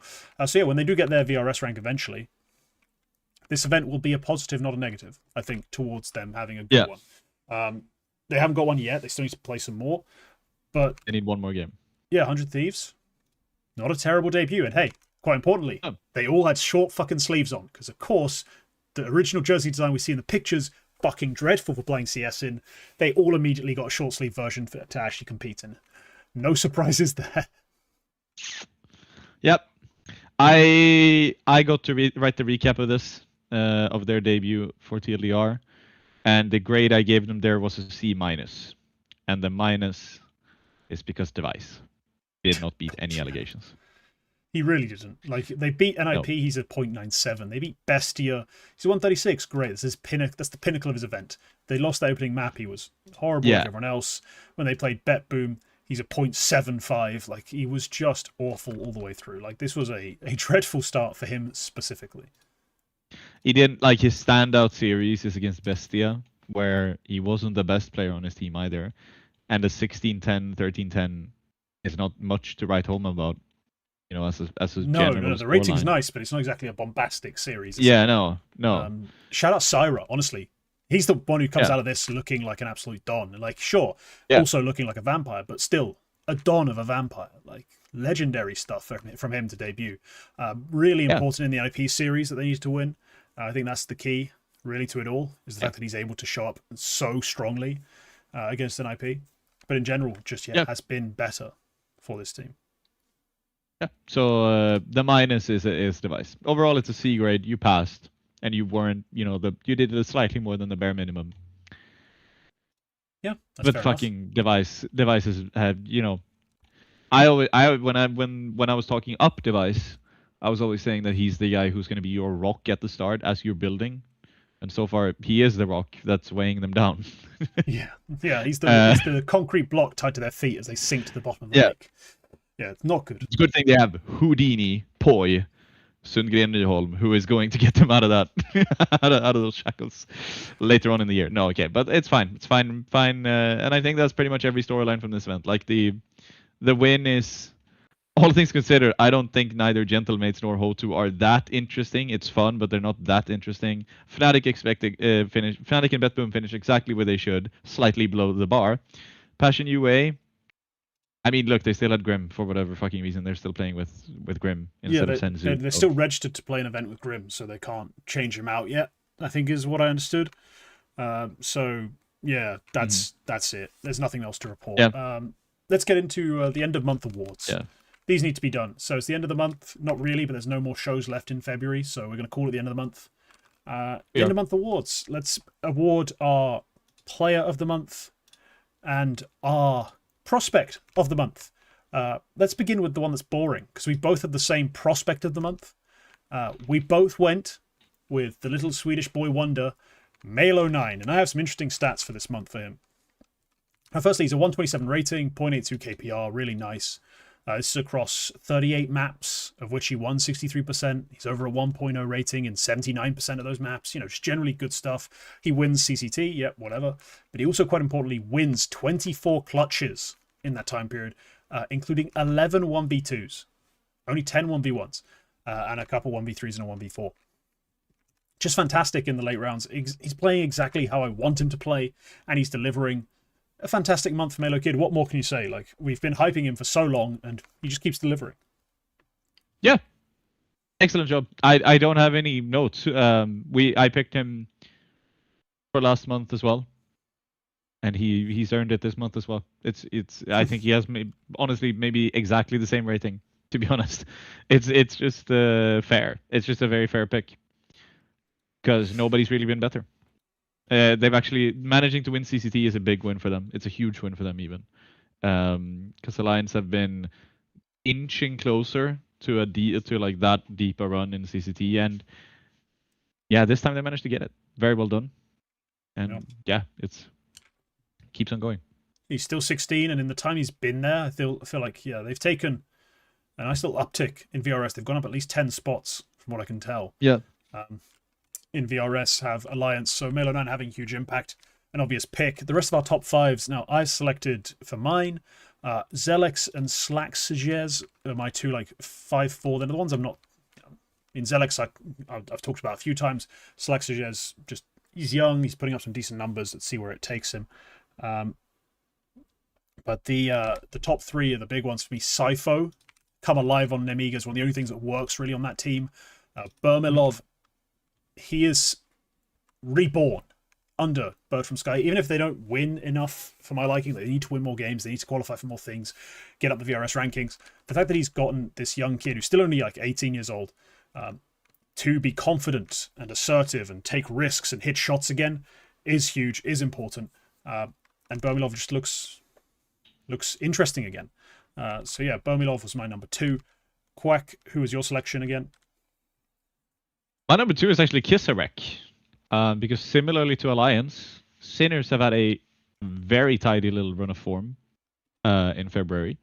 They made top 4 in that same CCT season. They've also been 3rd in the Atlanta Close qualifier, which I expect will become 2nd when BetM inevitably do not secure American passports. But hey. And right now, Kisarek is doing an excellent job, like as we speak, in Parken, the Parken Challenger Championship in Copenhagen. And Kisarek is just like the guy who's doing it for them. They have 5 players, obviously, and Modo, Stressar, and Shock, yeah, they're doing a fine job. Beastick as a caller is doing all right, but Kisarek is kind of going nuts, to be honest. So I haven't watched much of him like eye to eye, mostly when he's played against Alliance or Johnny Speeds in that Atlantic qualifier. But he's done a neat job, all things considered. So I think that's a nice move for Sinners to have made ahead of the season. Yeah, no, he was the guy they picked up from Colossi. He was one of the better players on Colossi, I thought. Really impressed me in that brief run they had.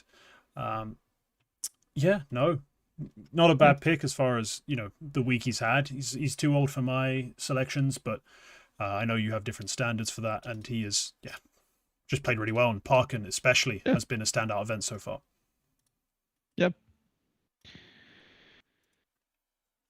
Right, Player of the Month. We again actually have the same one. I said that like we were going to have some sort of big disagreement on Player of the Month.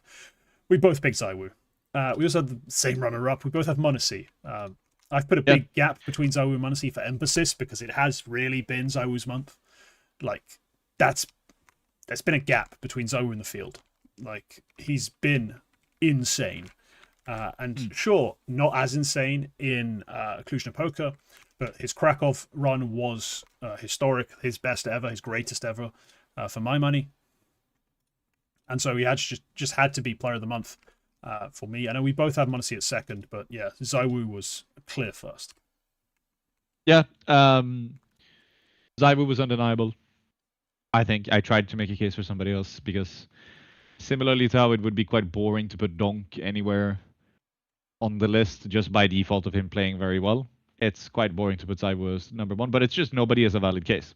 And I also didn't put Donk anywhere on the list because it's actually been quite a downer month for him. I decided to just not include the Spirit guys at all in my thought process because they played 12 maps, like the entire month. And they played 12 maps, and I'm like, it's just, I don't want to talk about them. They're just not important to the month of February to me. Like, they're really not. It's not like they won the one event they played. Like, they just won enough. So I have Munacy in second place, as did you. My third place, I had Flame Z for his actually kind of insane Cluj run. Yeah. In fourth, despite the playoff fall-offs, I put Kioske. And then finally, I have Spinks in 5, who's actually had a very solid month. It's just he'll never get any credit for it because he's on Mouse. So, yeah, those are my 5. You have very good. That's a fine list. As I did last month, I've gone slightly different to go for the ones that I sort of watched and maybe jump down a tier. Stare and Lonix, I have in for very similar reasons. I think they've both done an excellent job on Astralis and Foot, who both had a month where they kind of took a noticeable step forward.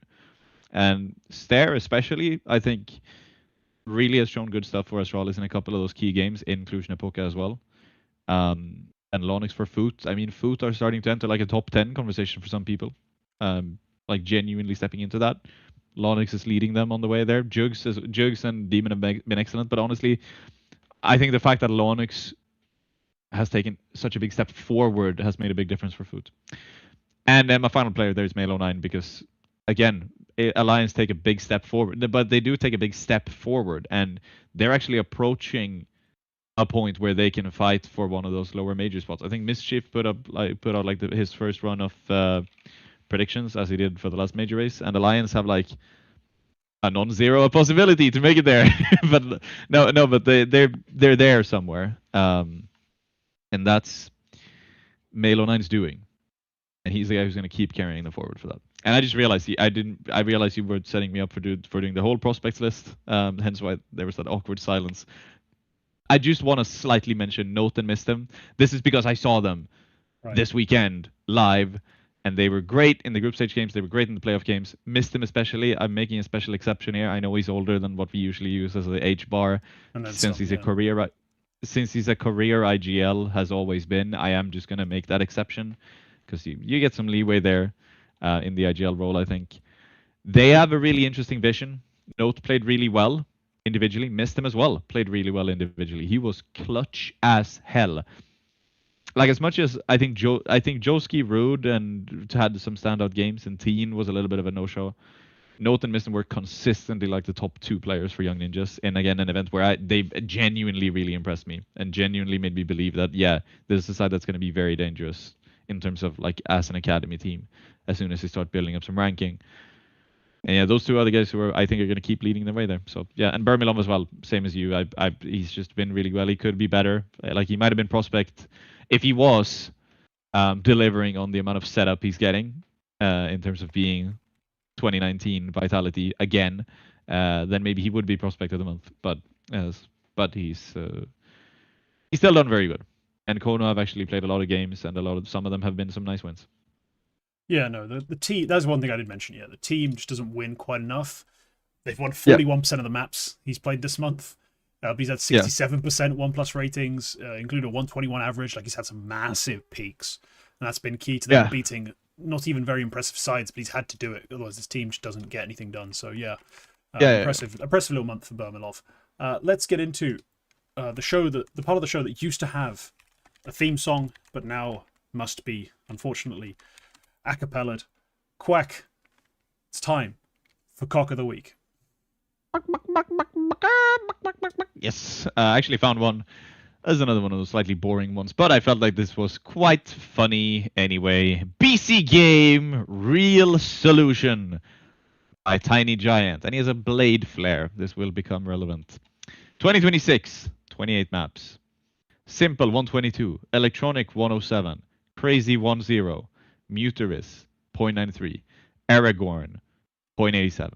At least, minus Aragorn plus Perfecto, brackets, not IGL, equals, could be good like Electronic right now.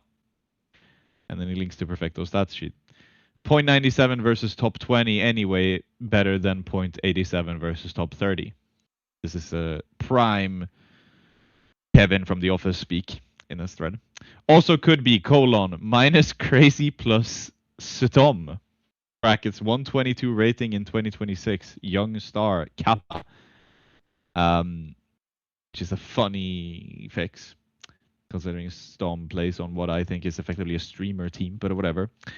I want to see at least minus Aragorn plus Perfecto or someone else, brackets Perfecto has more chances. Opinions? What do you think about this? Simple, Electronic, Muteris, Stom, and Perfecto as the BC Game roster. All right, I'm just going to veto the Sheetom, Stoom, or whatever the fuck that's supposed to be guy. Like, no. Lord, no. He doesn't have a picture on HLTV. I'm not taking him into BC Game. But if we just ignore that stupidity and say we're doing Aragorn out, Perfecto in, I mean, there are literally worse ideas. Like, you could try to improve the team by putting them on, you know, a flight with the entire Manchester United squad in the 80s. Like, there are worse ideas for improving the team. It's just, this isn't, I don't think this is going to move the needle very much. I mean, it's a nice little throwback to put the three together again, but it's not going to magically bring it all back. So no, I don't see this as a particularly valid move. This is the sort of thing people throw around all the time for no good reason. You know, they just throw around these ideas that I don't think have much basis to them. Like, Aragorn is low rated, yes, I get the idea, but just replacing him with Perfecto when you have the kind of money and you're doing the kind of moves BC Game are doing, why would you ever do that? Like, why would you ever make that move? I think if you do make a change in BC Game, you bring in a player who's neutral and in not partisan. In the way Perfecto would clearly side towards electronic and simple, I'd bring in a player who's either Portuguese or neutral in terms of, you know, clear national allegiance, right? Just a quality CS player who can just get in there, get the job done. Sometimes I feel like the team gets too imbalanced in the favor of electronic and simple, and I don't think that's a good thing in the long run for this roster. Given the disasters the two of them have been involved with, mostly electronic's been involved with of late, I think the least power possible should be given to electronic. So yeah, no, it's a terrible idea, but hey, people have got nothing bad to do all day. Yep. Is Perfecto the player who is most ludicrously overrated by his stance in the world? Maybe. Because as much as we bitch around, yeah. like we bitch about ZywOo fans, they are complaining that the player that I might call the number 2 of all time should be number 1. Like, it's not exactly an egregious claim. Like, it's not an unbalanced type of opinion to have. To say Perfecto should be on every tier 1 side 2026 is insanity. So yes, that might be the case. I think it might be the case because for some reason there's just a gazillion. I like Perfecto. I think he's in his prime. He was doing a very tidy job on one of the best teams of all time. But there's a lot of people shouting for Perfecto 5 years later as if he is some sort of GOAT. It's just quite funny to me. But yeah, what do you think is BC Game's real solution? Aside, if you're gonna get like I know you mentioned you want to get what kind of player you want to get in. Let's solve it right now. Do it. Prove you are better than this Blade fan. They should sign PR. If anyone's going to sign PR, it would be a BC Game type team. A team that isn't legit tier 1 and has to deliver the best results immediately, like everyone seems to try and push this teenager into. Sure, it's not exactly an untoxic workplace, but he's apparently a bit of a arrogant tosser already. So why not? Let's see it. Let's see it tested. Yeah, I like it. That might be the perfect fix, to be honest. And then you can put Perfecto in. How about somebody said Flit and Fame? Don't do Perfecto, but do Flit and Fame instead. Yeah. I would consider one maybe, but even then I wouldn't really do it. Like, no, like there's some conversation to be had about one of those guys ending up on Paravision if Nota's form never recovers. Yeah, because he's had 2 bad events, but still, no, I'm not putting both of them on BC Game. Rest in peace, Mutirus, if you do. But no, no. A small cock this week from the HLTV forums, of course. Never a big cock really swinging in there. Let's get on to the Retake Games, where I have a special game that we've done before, but we're going to do again. But this time we have better graphics. Look at that magnificent wheel. We're going to be doing the game where we get an average KPR to target, and then we take it in turns drafting players from a certain year. We can't repeat player. We can't repeat year individually, obviously. If I take a ZywOo year, Quack can take a different ZywOo year. That's fine. But let's spin the wheel and let's find out. Sorry. Just explain the rules one more time. I was not listening. We draft players from a year. So like ZywOo 2016. Somehow, if you decide to do that. We then get that KPR added to our set of KPRs, and we have to try and reach an average target. Okay? All right, yep. Is that simple enough? Yep. Let's go. Let's spin the wheel. Big drama. Look at that high quality production from the boys on Retake the Week. Oh no, it's going to be... Ooh, 0.69 is the target. Now, Quack, Nice. we are going to try and do this as quickly as possible as far as our draft selections. So do you want to go first or second? I'll go second. Go second. Okay, I'm going to open up with someone who I think might be pretty damn exact on this. Give me Flame Z 2025. I'm going to keep it. I'm play it safe. Flame Z 2025, I think, is a 0.69 on the dot. Quack, your turn. I think it's pretty good. I think that's pretty good. I'm going to go for Hunter 2024. Okay, you might want to write that down because I'm not keeping track of yours. Let me go. 0.69. It's tough once I start looking back in time. Yeah, it is tough. But I'm going to go, 2018 Zipex. I feel like he's a 0.67 or 66. Zipex 2018. Nice. I'll go for 2023 Perfecto. 2023 Perfecto. That's a really weird year. Like, okay. I can tell you this much. That's below. There we go. Oh, could that be the right year? No, I don't think. I'm trying to not over. Okay, you know what? 2019. It's going to be a throwback. X7. Nice. Nice. This is the kind of players we're looking at. Yeah. If I am below, I might need to go a bit up. I'll go for Fame 2022. I think I'm slightly above, but not that much. Okay. Okay. Let me see. I'm going to, just for safety's sake, take someone who's at 0.7. Like, I think on the dot 0.7. To think of someone who's 0.7 on the dot. Give me... Ooh. 2016 Flamey. Oh, Jesus. Yeah. Yeah, I'm pulling out all the hits. You really are pulling out all the hits. I'm going to go for... I was thinking about a line. I think I'm just gonna try to build a decent team composition. So I'm gonna go for an Opera, and I think I'll go for. Oh, this could be good. This could be good. What if I go for 2020? No, sorry. 2024 Sun Pius. 2024 Sun Pius. I think that's around that's the right area. That might be bang on. Might be bang on because he was trying, but he wasn't really succeeding. You know. Yeah, that's just his story of his life right now. Let me go to close my team off. I don't need an AWPer, but I'm going to take an AWPer anyway, and I'm going to try and really thread the needle. I might go the same year as you. Yeah, I might go 2024, but I'm going to go. Oh crap! There's no good options. Fuck it. I might have sold. 2024 Modo. Okay. Yeah, it's fine. Ooh. This is where it's made or broken. Because I'm gonna go for it. Okay. I'm cringing just by saying it because it's high pressure. I'm gonna go for Boomage 2021. 2021 Boomage. Okay, tally them up. If someone in chat has been tracking this, that'd be lovely if you could keep Quack honest. I know he's a little cheat, so need to make sure he's not trying to screw me over here. Because he did beat me last time, despite doing his maths wrong the first time, which I still think should have been a penalty. It should have been a penalty. Oh, I cooked. 2018 Zipex at 0.68.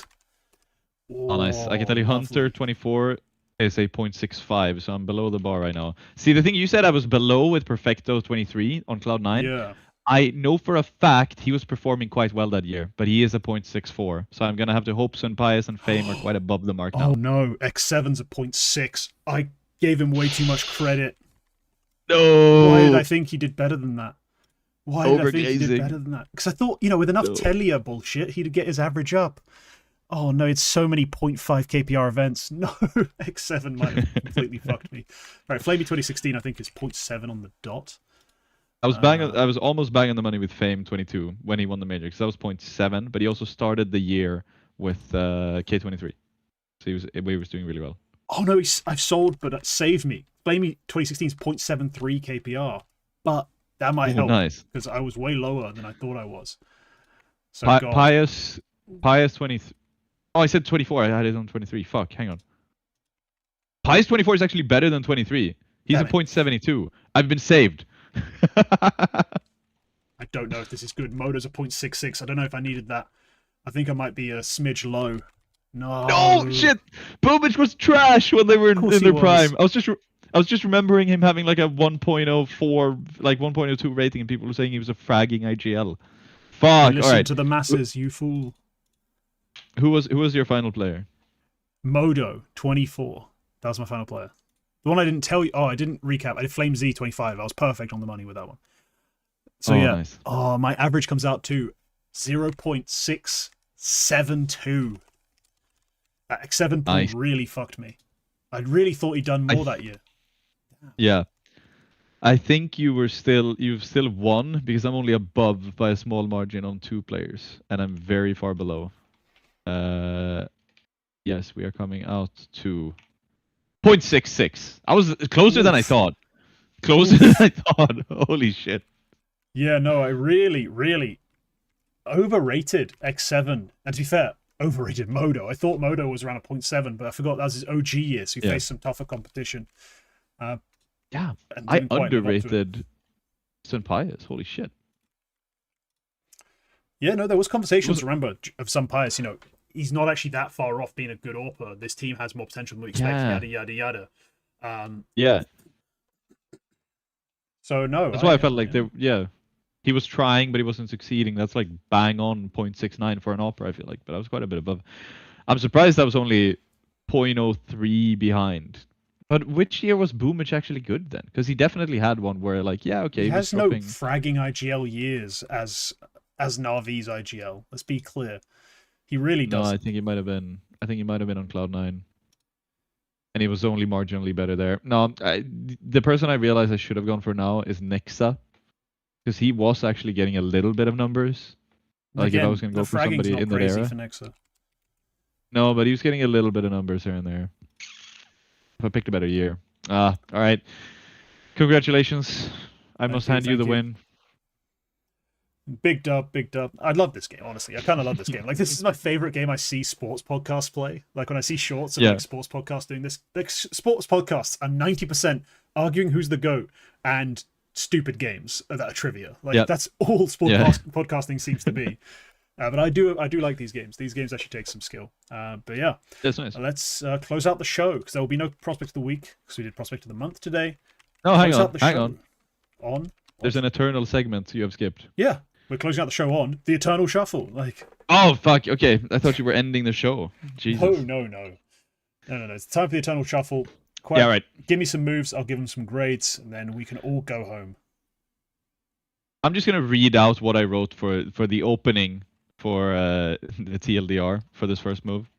The word "mir" actually has a lot of meanings in the Russian language. Peace, world, kingdom, quiet, and universe are all valid translations of the word. But we're going to propose a new translation, or I am. Paycheck stealing fucking bum. I didn't say fucking because email filters and whatever. What, like, how as a 30-year-old Mir, as a first-time in-game leader, almost to the dot 2 years out of playing professionally, except for somehow a fucking Katowice quarterfinal, gotten himself as the first piece on a complete Virtus Pro rebuild in 2020-6. How has this happened? It's not about what you know, it's about who you know. And fortunately for me, Virtus Pro seemed to know nobody. That guy gives good head. That must be it. Yes, it's not what you know, it's who you blow. Mir, welcome to Virtus Pro. No, I mean, yeah, this is a...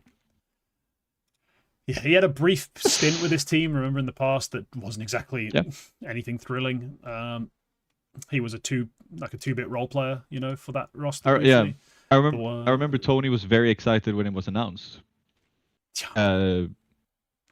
Bless him. It's exactly his cup of tea, because it's like a good player who used to be good on Spirit trying to be, maybe he can go back to his past former self on this top team. Just did not fucking happen.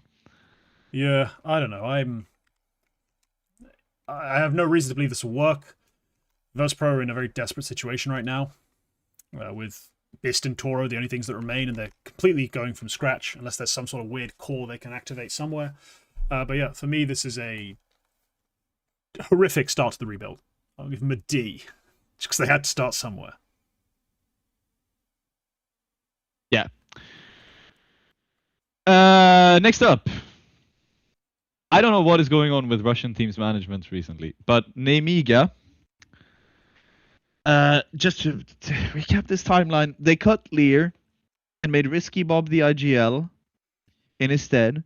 After Risky Bob played 16 games, winning 13 of them, they deemed he was not good enough and cut him and got in Shalfie on a loan. And now they have also cut Shalfie to bring back Lear, and that is the move. Lear is back.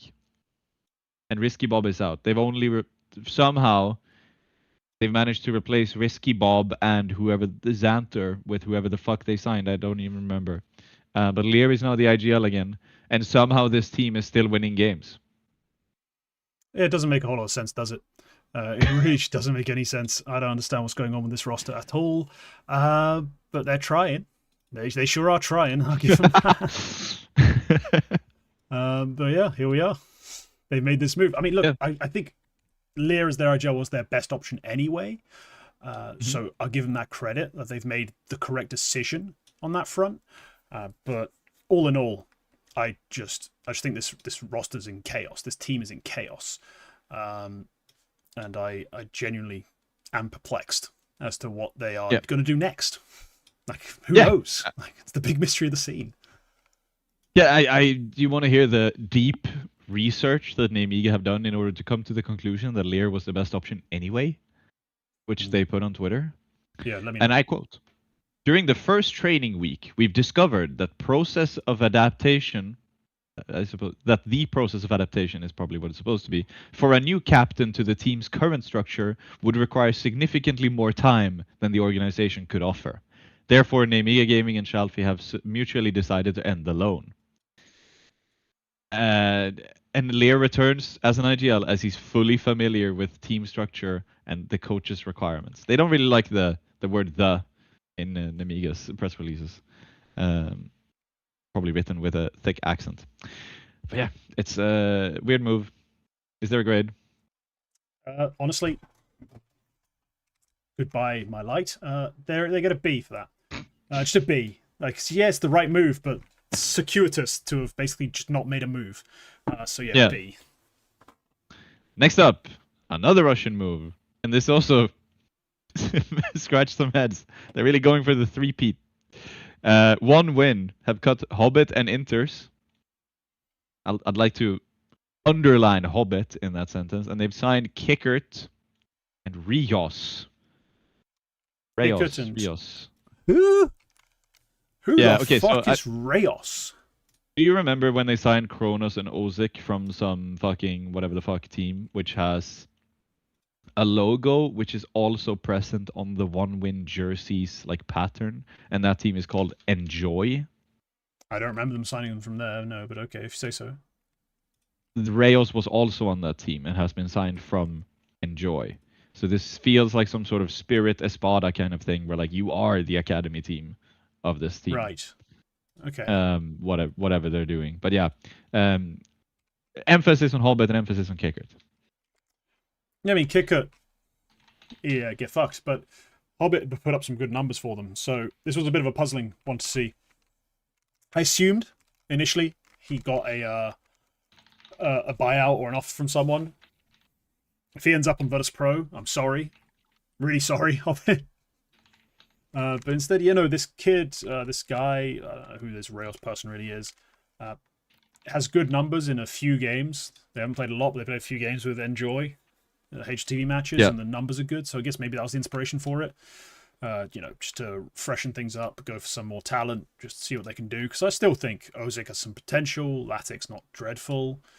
They brought in Kickert to call, like whatever. yeah, I don't know. One win just seemed to be on the Ferris wheel, just like just like it's almost exciting, and then yeah, it's just a Ferris wheel at the end of the day. It's not a real roller coaster. So yeah, I'll give them a C. Like you made a move.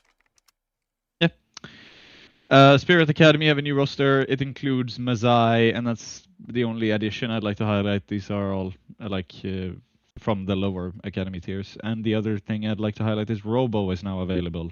Do you think there is a future for Robo? And can Spirit Academy do it for a third time? There is a future for him. Obviously, he's put up pretty significant fragging numbers for a lot of the time he was on Spirit Academy. For an IGL, that's pretty impressive at any level.